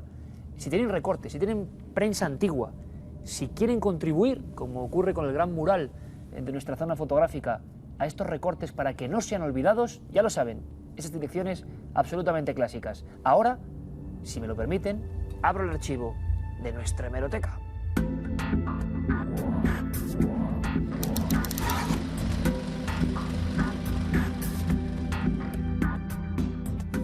No era habitual que se hablase de endemoniados, todavía había mucho miedo a este tema, mucho respeto a este asunto de lo oscuro y lo satánico, pero decía que había visto a Satanás cara a cara, un caso completamente, decíamos, olvidado. Portada del caso, 1953. Hasta esa fecha tenemos que ir en nuestro archivo. Portada del famoso semanario de sucesos que llegó a vender 1 millón de ejemplares, El endemoniado de la Alcarria. Y aquí nos contaban, junto al diario Pueblo, hay que decirlo, la historia de Antonio Barrera. En aquel 53 se convirtió en objetivo, al menos por unas semanas, de una serie de extraños fenómenos: combustiones espontáneas, visiones extrañas, movimiento de objetos, olor a azufre. Este hombre vivía en una cueva, en condiciones absolutamente precarias. Estamos hablando de la zona de Guadalajara, de la pedanía del Balconcillo y de hace más de 50 años. Y este hombre no solo contaba con su testimonio, sino con otras personas que decían que es verdad, que incluso lo habían visto levitar. Evidentemente la gente se dividió: un farsante, un charlatán o alguien que tenía en su cuerpo los estigmas de supuestas agresiones del más allá. Es curioso porque lo que decía Carmen, este hombre, Antonio Barrera, del Balconcillo en la Alcarria, era idéntico a las visiones o agresiones del Padre Pío. Se sentía golpear y mucha gente decía que en su humilde cueva habían visto como si fueran puños invisibles que percutían en su cara y que, bueno, le hacían pasar un tormento terrible hasta que de repente aquello desaparecía y volvía quizá al tiempo. Agresiones que son típicas de este tipo de casos. Agresiones que, según él, sufría desde los 9 años de edad hasta, lo vemos aquí, cuando tiene ya unos 25. Le van a buscar los periodistas del caso y se encuentran con una persona de lo más normal, un obrero humilde que vivía en una cueva en la que se encerró porque, según Satanás, tenía que permanecer allí 3 días encerrado para que así le pudiera dejar un poco de respiro. ¡Ah, caramba! Porque es que él, dice siempre a la prensa, este hombre, enloquecido para algunos, visionero para otros, había visto al demonio, había descrito al demonio, que esto era muy poco frecuente. Una figura humana, incluso elegante, y que se había presentado así: soy Satanás. En fin, de estas historias al final no quedó nada. Mucha gente habló de llamas a su alrededor, de extrañas circunstancias, de esas agresiones. Al final, como siempre, un día dejó de hablarse de este hombre. ¿Saben algo más del caso? Nuestra misión, recuperar estas historias, como el endemoniado de la Alcarria. Lo haremos con muchas historias maravillosas que ocurrieron en nuestro propio país. Quedó un dibujo terrible, Iker, que publicaba el caso, donde se veía un personaje siniestro, con unas largas manos huesudas, con las uñas bastante largas. Son las manos que describía este presunto endemoniado, manos que al parecer se pusieron en su cuello e intentaron ahogarle en más de una ocasión. Muchos casos de este tipo. Por cierto, para el endemoniado de la Alcarria, Satanás iba siempre descalzo. En fin, qué historias. Iremos recuperándolas de nuestro archivo. Ahora les dejo con otra escena. Y digo aquello de que cuidado con el caso que viene, por eso esa última hora, porque realmente puede herir la sensibilidad en cuanto a lo impactante. Hacía tiempo que no teníamos un suceso de este tipo con tantos testigos. Véanlo.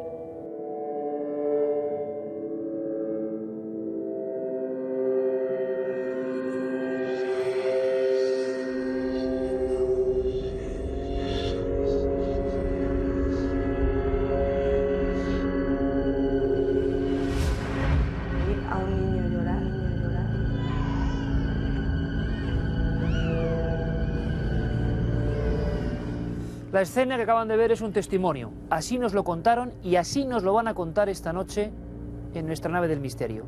A veces los enigmas tienen pruebas tangibles. Por ejemplo, en esta parte que no es habitualmente filmada, en esta parte que ya es un museo de lo insólito, hay pruebas. Fueron documentos fidedignos. El Yeti, el hombre de los hielos, la dama de Nuremberg con sus púas y su tortura. ¿Quién no se acuerda de John Merrick, el hombre elefante, su horrible enfermedad y su vida prodigiosa? O objetos arqueológicos, la dama de Elche, la de Baza, la Virgen Morena de Montserrat, o los ídolos de hace miles de años. ¿Y qué decir de los documentos que hablan del otro Jesús o de las cabezas milagrosas que se reparten por España? En fin, misterios, pero misterios que tienen rotundidad, que se pueden tocar. Ahora, cuando solo tenemos testimonios, ¿qué hacer? Podemos creer en ellos o simplemente desecharlos. Y el problema aumenta cuando los testimonios son muchos, cuando 6, 8, 10 personas ven lo mismo al mismo tiempo. Es lo que ocurre en Olivenza, en un lugar además oficial, en la misma raya de Portugal. En esa frontera, en esa tierra extremeña, están ocurriendo cosas. Y lo que es extraordinario no solo son esas cosas o visiones, sino que van a venir miembros importantes de ese lugar oficial, repito, a contarlo. Pero antes, todos los datos, toda la historia que ha recogido nuestro compañero Luis Álvarez. Abrimos las puertas de ese lugar y observamos. Puede que algunas historias no necesiten de explicaciones, ni de expertos. En ocasiones, el pasado se desnuda a la luz del presente, y ciertos lugares destilan la esencia de lo extraño por naturaleza. Aquí, los ancianos hablan por igual portugués que castellano. Esta pequeña población en tierra de nadie destaca por su ajetreada historia.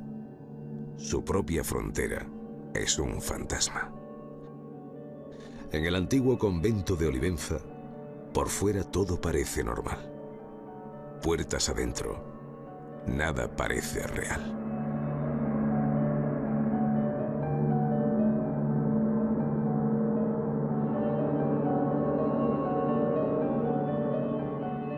Sí que cuando estás en ese momento te planteas, ostras, que te sube el hormigueo, ¿no? Que me está pasando algo raro que no es normal. A mí lo que me han contado es oír a un niño llorar. Entra una chica al baño.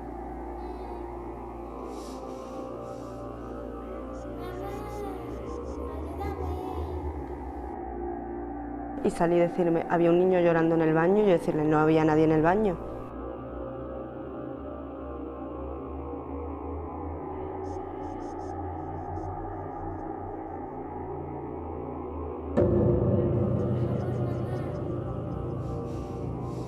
Lo del órgano, el órgano lo he escuchado lo menos 2 veces.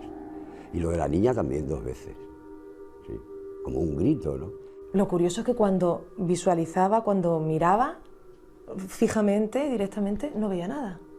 Pero cuando empezaba otra vez el ensayo y tenía la puerta abierta, lo veía. Esto es una escuela de actores y es especial ya solamente por eso ya es un sitio especial. Este es el convento de San Juan de Dios. Desde hace 10 años, alberga la sede de la Escuela de Teatro de Extremadura. 10 promociones de jóvenes se han formado en las artes escénicas con una certeza: que nunca estuvieron solos. Bajo el encalado de sus paredes aguardan 4 siglos de accidentada historia. Construido en el 16, en su origen albergó una congregación de monjas clarisas. Con motivo de la guerra de restauración entre España y Portugal, las religiosas abandonaron el lugar, pasando a manos de la Orden de San Juan de Dios. El convento se convirtió así en hospital militar durante 2 siglos. Bueno, cadáveres también han sacado aquí, muchos cadáveres. Se han sacado cadáveres. El último que he visto, había un naranjo ahí en el patio. Y una de las raíces tenía atravesado el cráneo, ¿no?, del cadáver. Y había cadáveres, pero como haberlos echado así, todos juntos. Eso hace poco, desde cuando el ascensor, la instalación del ascensor, hicieron un foso para abajo, ¿no? Pues ahí salieron muchos cadáveres. Se han encontrado cadáveres emparedados en el suelo, y ahora acaban de poner el ascensor, también han encontrado cadáveres. Y es que levanta, es como Mérida, que por donde levantes siempre vas a encontrar piedras romanas, ¿no? Pues aquí por donde levantes siempre te vas a encontrar huesos. Igual. Yo te puedo comentar, bueno, de hecho ya lo habéis oído de boca de otros alumnos, ¿no?, que ha habido profesores que han tenido algunas sensaciones o incluso han visto o escuchado algo. Y concretamente una profesora que está ahora con nosotros, pues es la que más, de una forma mucho más directa y más impactante, por decirlo de alguna forma, no sé cómo definirlo, ¿no?, ha tenido experiencias directas. Aquí se encuentran las celdas de las monjas que sirvieron de habitaciones del hospital militar. Una de las profesoras a su cargo ha sido especialmente sensible a los fenómenos. Esa tarde teníamos ensayo y yo hacía mucho calor, dejé la puerta abierta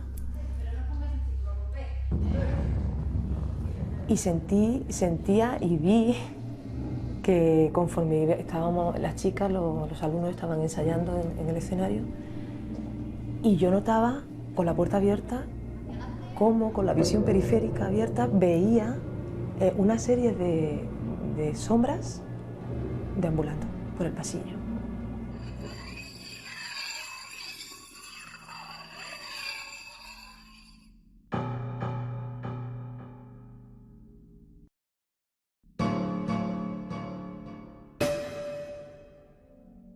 Veía unas personas vestidas con ropas como de camisón, con atuendos así sucios, andrajosos y como enfermos.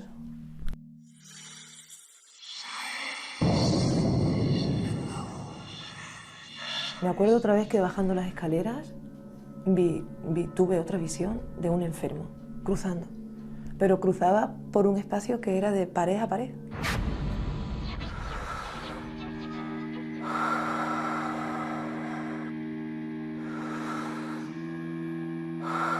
Y me miraba y cruzaba, ya está. Esas han sido las dos visiones que he tenido allí más fuertes.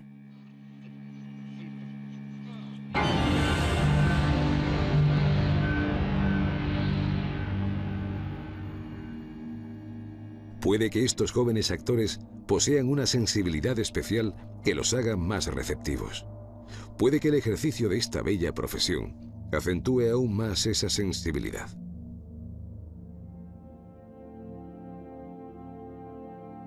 Algunas noches de ensayo, casi todos los alumnos recuerdan haber escuchado música de órgano procedente de la capilla. Una melodía embriagadora y una mujer cantando.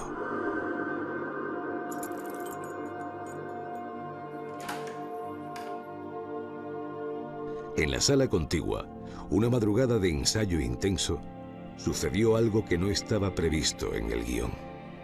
Puede que estos jóvenes abrieran la brecha de este teatro, al que llamamos realidad.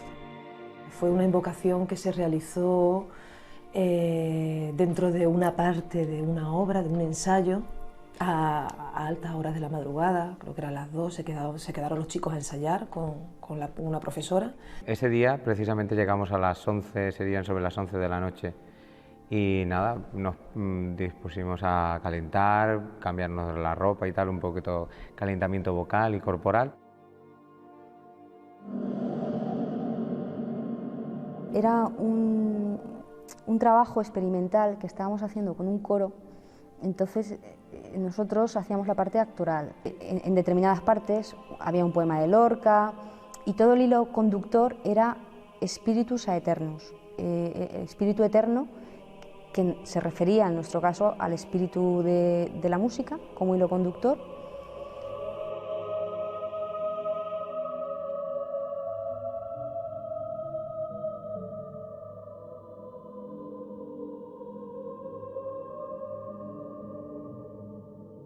sobre las 2 más o menos de la madrugada, empezamos a escuchar el sonido de un órgano de iglesia. Y luego seguidamente escuchamos entonar una canción a una soprano.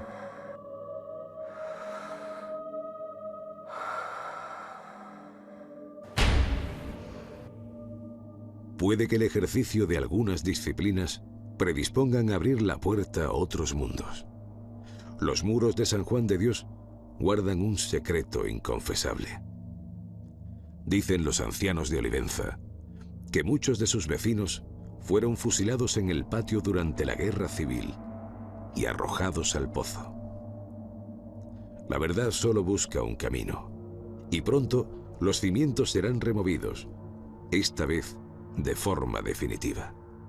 A finales de 2009, abrirá la nueva hospedería de Olivenza. Puede que entonces, de madrugada, en una de sus 30 habitaciones, pueda comprobarlo usted mismo.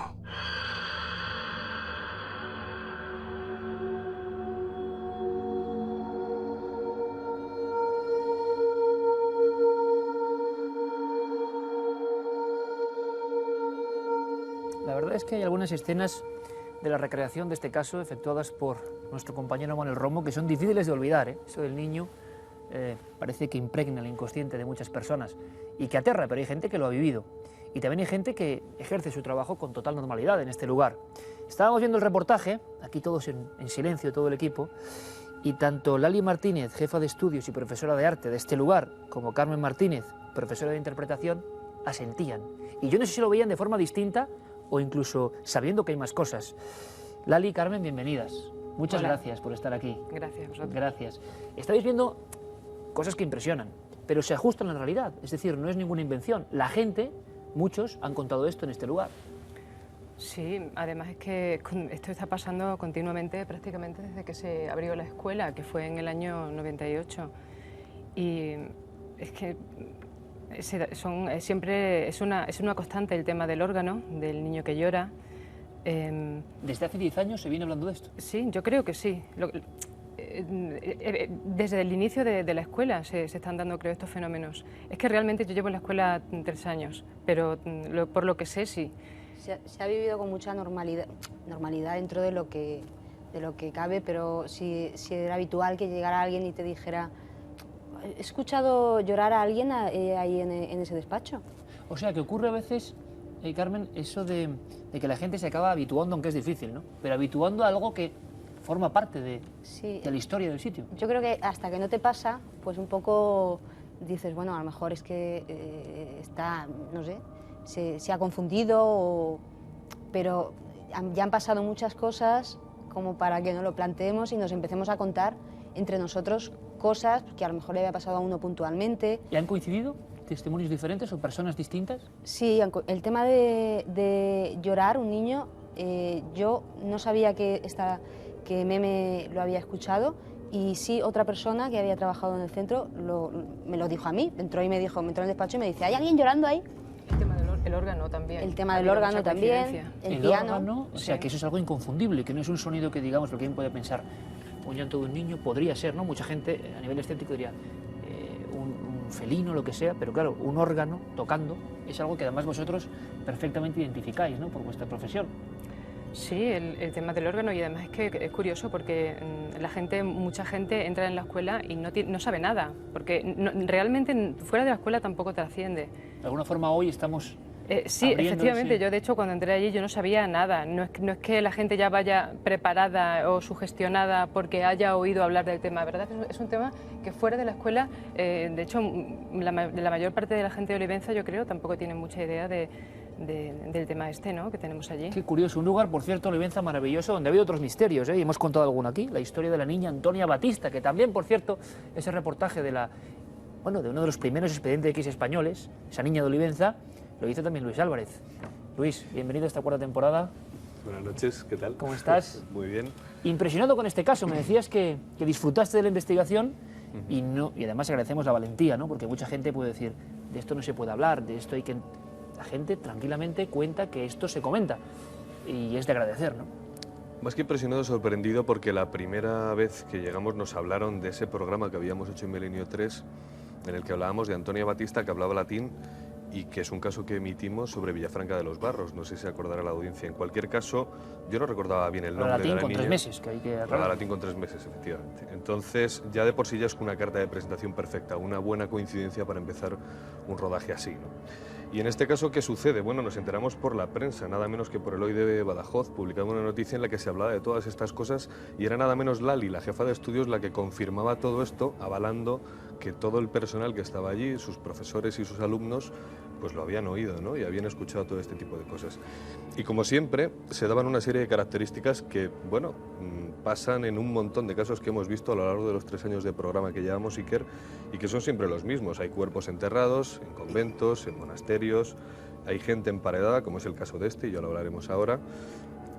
Y además hay un añadido que yo creo que es fundamental, y es que estas personas que trabajan aquí son actores y están constantemente llevándose al límite de la psicología, explorándose a sí mismos. Y es muy probable, o es una de las cosas que desde la psicología quizás se aborden, que al llevarse a ese extremo, a ese límite, sean más receptivos a lo que posiblemente pudiera haber ahí impregnado, ¿no? Interesantísima hipótesis, y ahora vamos a preguntarles a nuestras amigas qué más cosas, qué más se cuenta, qué más se dice, qué más se ha sentido allí. Pero antes presentamos a nuestro querido amigo Santiago Vázquez. Hacía tiempo que no venía por estos lares de la nave del misterio. Bienvenido, amigo. Hola, Iker, buenas noches. Bueno, un caso de libro, pero con tal cantidad de cosas, de visiones, pero un factor diferente que nunca lo habíamos contemplado, Santi, que puede ser interesante, y ahora abrimos el debate, es la especial sensibilidad de la gente que está ligada al arte, ¿no? Que sea a la interpretación, a la danza, es gente que tiene, yo creo, esto igual no es muy científico, pero, no sé, una membrana de alma distinta, ¿no? Es un caso interesantísimo porque, en primer lugar, hay muchos testigos. Esto es un dato muy importante a señalar. Y no habitual. Exactamente. Y por otra parte, la fenomenología. Hay mucha fenomenología. He estudiado, en fin, el informe y demás, y hay muchísimos fenómenos interesantísimos, muchos de ellos que podemos estar quizás todo el programa hablando. ¿Cuál te llama más la atención? Bien, hablabais antes del órgano. Ese caso del órgano, que bien puede ser o una mimofonía. En el argot de la parapsicología se llama mimofonía. Sí, la mimofonía es que la causa paranormal reproduce un sonido que no existe. Pero claro, tampoco se puede descartar, no es el caso en cuestión como está, es que alguien directamente, por presión, toque ese órgano. Esto ha ocurrido también. Aquí sí que abrimos el debate, Santi, porque yo creo que es que, y lo contabas, Luis, que no hay órgano. No hay órgano. No hay órgano. Claro, esta es una cuestión esencial, ¿no? Claro. Actualmente no hay órgano. Hubo órgano. Hubo órgano. Qué curioso. Y la gente escucha el órgano y el piano, que sí hay, pero vamos, no tiene sentido. Hay un piano realmente, pero no hay un órgano. En ese caso hablaríamos, en definitiva, si no hay órgano, pues hablaríamos de un fenómeno de mimofonía, que se da o bien en lugares encantados o en lugares donde hay fenómenos de tipo poltergeist. Pero claro, aquí encontramos otro elemento más, que son las formaciones fantasmales y espectrales, con lo cual no es un poltergeist. Estamos ante un caso clarísimo de encantamiento. Las visiones de algunas personas. Exactamente. Lo del niño es otro dato interesante. Y es verdad lo que decíais, porque se ha comprobado por estadística, por mera casuística, que donde hay una emotividad despierta, nítida, clara, la causa paranormal es como si se sintiera a gusto. Es como si actuara de una forma mucho más, podemos decirlo así, más evidente.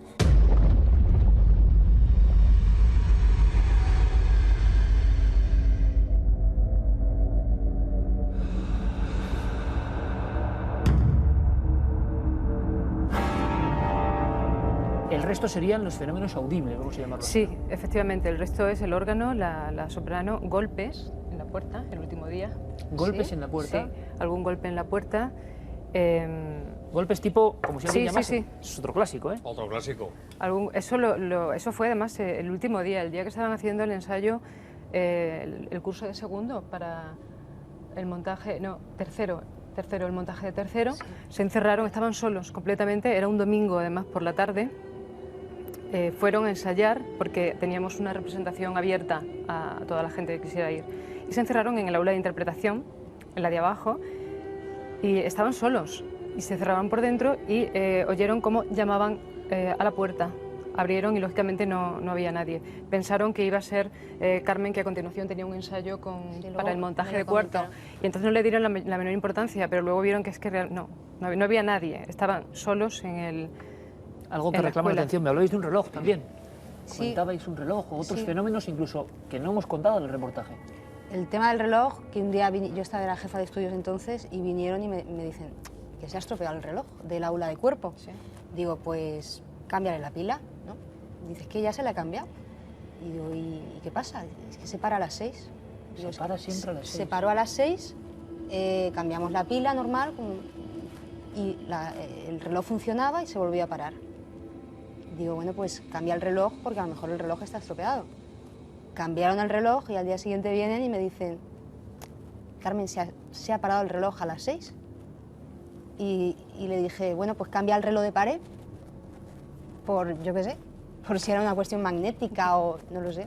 Y lo cambió de pared y ya funciona el reloj. Hay una cosa que habría que, yo creo que destacar. Para mí lo más importante no solo es esa procesión de espectros que ve Tamara, la profesora que nos hablaba a cámara, sino el hecho de que la primera vez que se escucha ese órgano, cuando no existe ese órgano, y esa voz fina de una soprano, además decía Carmen, que está aquí, que es una de las que presenciaron este fenómeno por primera vez, que era una voz muy dulce, era una voz bella, incluso era más bella que el propio montaje que ellos estaban haciendo con su propia Cuéntanos voz. eso, por favor, porque nos parece, primero, la escenografía de toda la historia, como la habéis contado, que es maravillosa, que hacéis una especie de invocación, pero dentro del mundo musical, ¿no? Sí, era un trabajo con un coro y nosotros llevamos la parte actoral, eran cuatro actores y se hacía un trabajo de investigación vocal sobre susurro, distintas voces y el argumento de la historia, que llevaba música sacra y tal, pero nosotros no estábamos trabajando música, estábamos trabajando el tema actoral. Era el espíritu no puede morir. Y me acuerdo perfectamente porque había una repetición que decía, el espíritu no puede morir el espíritu. Y se reiteraba varias veces, de una forma casi mántrica, manteniendo los mismos tonos, como circular. Y a mí se me ponían los pelos de punta. Y yo entonces empecé a escuchar un piano fuera. Pero tenemos tanto hábito en... Primero yo escucho un piano. Hay mucho hábito en escuchar ruidos de música, tal. El caso es que eran las 2 de la mañana. Yo no me lo planteé. Después empecé a escuchar un órgano de tubos y siempre me preguntan, ¿podría ser un órgano eléctrico? No, un órgano eléctrico tiene una sonoridad y un órgano de tubos tiene otra sonoridad distinguible. Y una soprano. Y nosotros seguimos trabajando. Y era verdaderamente bello, no era algo terrorífico o espantoso. Hasta que un compañero me dice, ¿estás escuchando lo que yo? Y entonces yo tomé conciencia de que aquello no era normal. Normal porque ya habéis visto cómo es el convento, en el aula donde estamos nosotros, es que no entra sonido del exterior y en los alrededores no hay... A las 2 de la mañana no hay gente como para que ponga un CD o es que no se oye. Es que te metes ahí, cierras la puerta y no se oye. Se oyen los animalitos, los pajaritos y los ruidos del campo. Fíjate que porque yo recuerdo, no sé si recordarás cuando hicimos aquel reportaje sobre Roslin, que trajimos a aquellos músicos a plató, que se hablaba de la frecuencia temperada y cuando ellos me contaron esta experiencia, cuando me estaban hablando de esto, lo primero que se me ocurrió es esa teoría que dice que cuando los sonidos se lanzan o se emiten a distintas frecuencias pueden provocar una expansión en la conciencia. Y es muy probable, o es una de las explicaciones más científicas que podemos hallar dentro de la psicología, que habla de que quizá esa es la puerta que se abre, es el momento en el que ellos están trabajando con la voz en distintas frecuencias, repitiendo sonidos rítmicos una y otra vez, cuando de repente empiezan a escuchar algo que parece que viene de otro plano, ¿no? Ese es lo más cercano que yo encontré a la explicación más científica que podemos encontrar, yo creo, en todo este Y en la bibliografía de Santiago hay historias de escuchar esos cánticos, incluso grabarlos. Sí. Yo muchas veces digo la palabra clásico. Clásico me Sí. refiero a los libros de metapsíquica y de inicios. Las personas hablaban de un canto que nunca habían, incluso personas especialistas, nunca habían escuchado y que era armonioso y que en algunas ocasiones incluso se había podido grabar. Parapsicológicamente es un fenómeno de clariaudiencia. Clariaudiencia. Efectivamente. Hay un caso cuyo lugar voy a silenciar porque es organismo oficial, donde antiguamente era un antiguo monasterio benedictino. Y en el claustro, una de las esquinas, ahí pues los monjes se reunían para cantar. Pues una persona que yo conocí, con la que me entrevisté, en dos ocasiones, escuchó clarísimamente, como si estuviera en ese momento todo el coro de monjes cantando, lo pudo escuchar. Se descarta la alucinación porque él no conocía que ahí se cantaba. Es interesante decirlo. ¿Es un clásico? Sí. La pregunta es ¿por qué? Es decir, hay un salto entre el tiempo, espacio-tiempo, se abre una puerta que nos comunica con un pasado de algo que se escuchó en ese lugar, en un pasado, o como apuntaba muy bien Luis, tiene una explicación más científica. Igual de misteriosa. Igual de misteriosa, exactamente, igual de misteriosa. O es que la causa paranormal, una vez más, está reproduciendo un sonido que evidentemente racionalmente no sabemos cómo lo hace, pero también es una hipótesis que no se puede perder de vista. Y por cierto, hay que decirlo, gente yo creo absolutamente normal, que no tiene nada que ganar, yo creo, contando que ha visto esto, vosotros lo sabéis, sino todo lo contrario, ¿no? Siempre pueden decir, caramba, no sé qué, porque es un poco la ignorancia. Nadie gana nada con esta historia, con contarlo, es porque es algo que está ocurriendo, ¿no? Es que el día del órgano éramos 6, y lo escuchamos los 6. Y lo de la risa, el llanto del niño, mucha gente. Y que el otro día me contaron lo que ha salido en el vídeo, lo de la mano por la cortina, que eso ha pasado también. Eso que hemos visto en imagen ocurrió de verdad. Sí, yo no lo sabía, o sea, me enteré hace 2 días. Dice, no, pues estaban arriba y lo vieron 2 personas. Y es gente... Lo vieron 3, creo, 3 personas. Estaban dando una clase, estaban en una clase de interpretación. Y estaba el profesor y 3 alumnos. Y el alumno que estaba haciendo el ejercicio estaba de espaldas, porque en el escenario del aula de arriba está rodeado de cortinas negras. Y estaban todos, claro, de cara al alumno que estaba haciendo el ejercicio. Y por detrás vieron como si una mano pasara por la cortina, moviendo la cortina por detrás. Y no hay ventanas, no había ningún tipo de corriente y no había nada.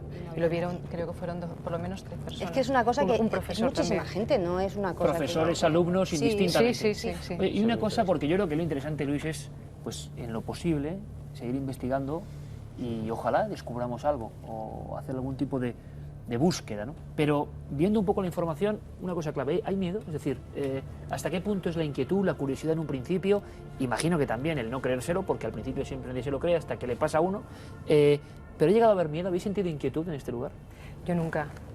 Es más, yo le comentaba a Luis que yo es uno de los sitios donde más a gusto y más tranquila me he encontrado trabajando. Y mi despacho, él lo ha visto, estaba en un sitio oscuro, la gente le daba miedo subir allí, me llamaban a voces desde el extremo del pasillo para ver si yo estaba para salir.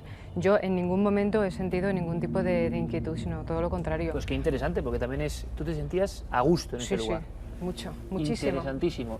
¿Carmen? Nos vamos a ir de ahí, yo me voy a ir con pena.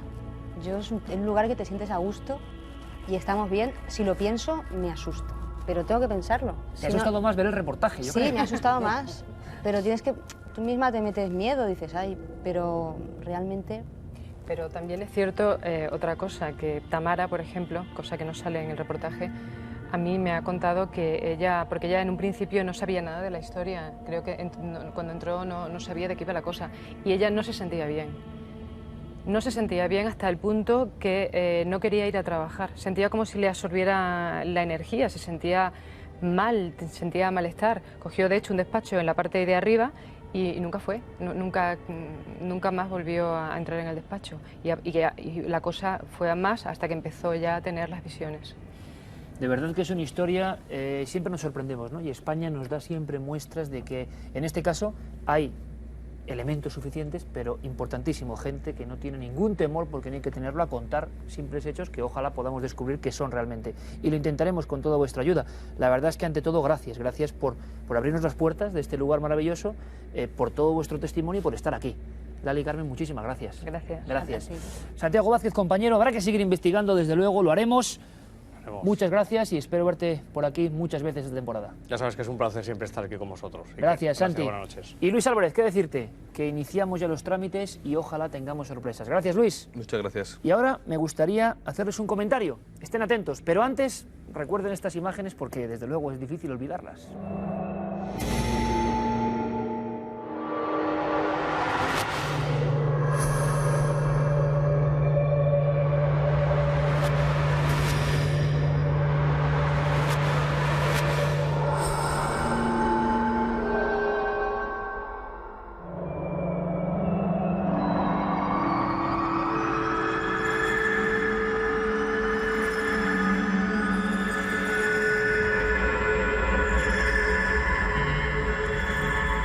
Esta noche la innegable relación entre arqueología y lo sobrenatural ha sido protagonista en parte del programa y me gustaría, y lo tenía pendiente, contarles una historia más amable para despedirnos. Una de esas historias que ocurren en nuestro país, muy cerca, y con maravillas auténticas que, desgraciadamente, en otros países del mundo tendrían auténticos museos, salas solo para ellas, y que, bueno, no son muy conocidas, salvo en ambientes más bien especializados, y es una pena. Por ejemplo, invito a que la gente que se aproxime a Cádiz y los propios gaditanos conozcan bien estos sarcófagos, estas maravillas que encierran un misterio y una historia bonita según se mire. Esta increíble pieza, este sarcófago fenicio milenario, apareció en las inmediaciones de Cádiz a final del 19 aproximadamente y fue un revuelo importante, internacional. Podía haber sido un rey desconocido el que estuviese ahí dentro. Tenía además algunos objetos de valor. En fin, la historia que les quiero contar tiene que ver con la persona que está en estas investigaciones, en las excavaciones. Pelayos Quintero es un hombre en autoridad que casi desde el principio empieza a decir que siente, que presiente que tiene que haber otra figura femenina acompañando a esta figura masculina. Pero no le creen.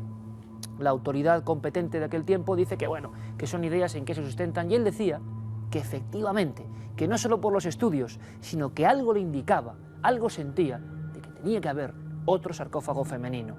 Una pareja de este tamaño y de esta índole era poco conocida, sería una maravilla increíble, le hubiera dado fama internacional a este hombre. Pasó el tiempo, mucho tiempo, y en 1980, casi un siglo después, y hace muy poco a nivel arqueológico, en el propio casco urbano de Cádiz, en una de las zonas antiguas de Cádiz, casi emparedado, aparece de milagro en unas obras esta figura, la pareja del sarcófago masculino, su acompañante en la eternidad, porque esos ojos miran sin duda al otro mundo, también con algunos perfumes y algunos objetos valiosos, también con esa grandiosidad y con esas manos desproporcionadas, como si indicasen algo que no sabemos ya leer. Era evidentemente la otra pieza que faltaba, la que tanto soñó Pelayos Quintero. En el año 80 todas las portadas hablaban de este hallazgo, y algunos se olvidaron de un pequeño detalle. ¿Saben dónde se encontró la figura? Bajo el suelo, aunque él nunca lo supo, donde él dormía, exactamente en su casa, debajo de su propia cama, a un par de metros del suelo, quizá diciéndole algo, estuvo durante miles de años, quién sabe, el otro sarcófago con el que él soñaba. A veces la arqueología parece que nos habla, ¿verdad? Reflexionen sobre ello. Yo les espero dentro de 7 días, con muchos más interrogantes y muchas más ilusiones. Aquí, como siempre, en la nave del misterio.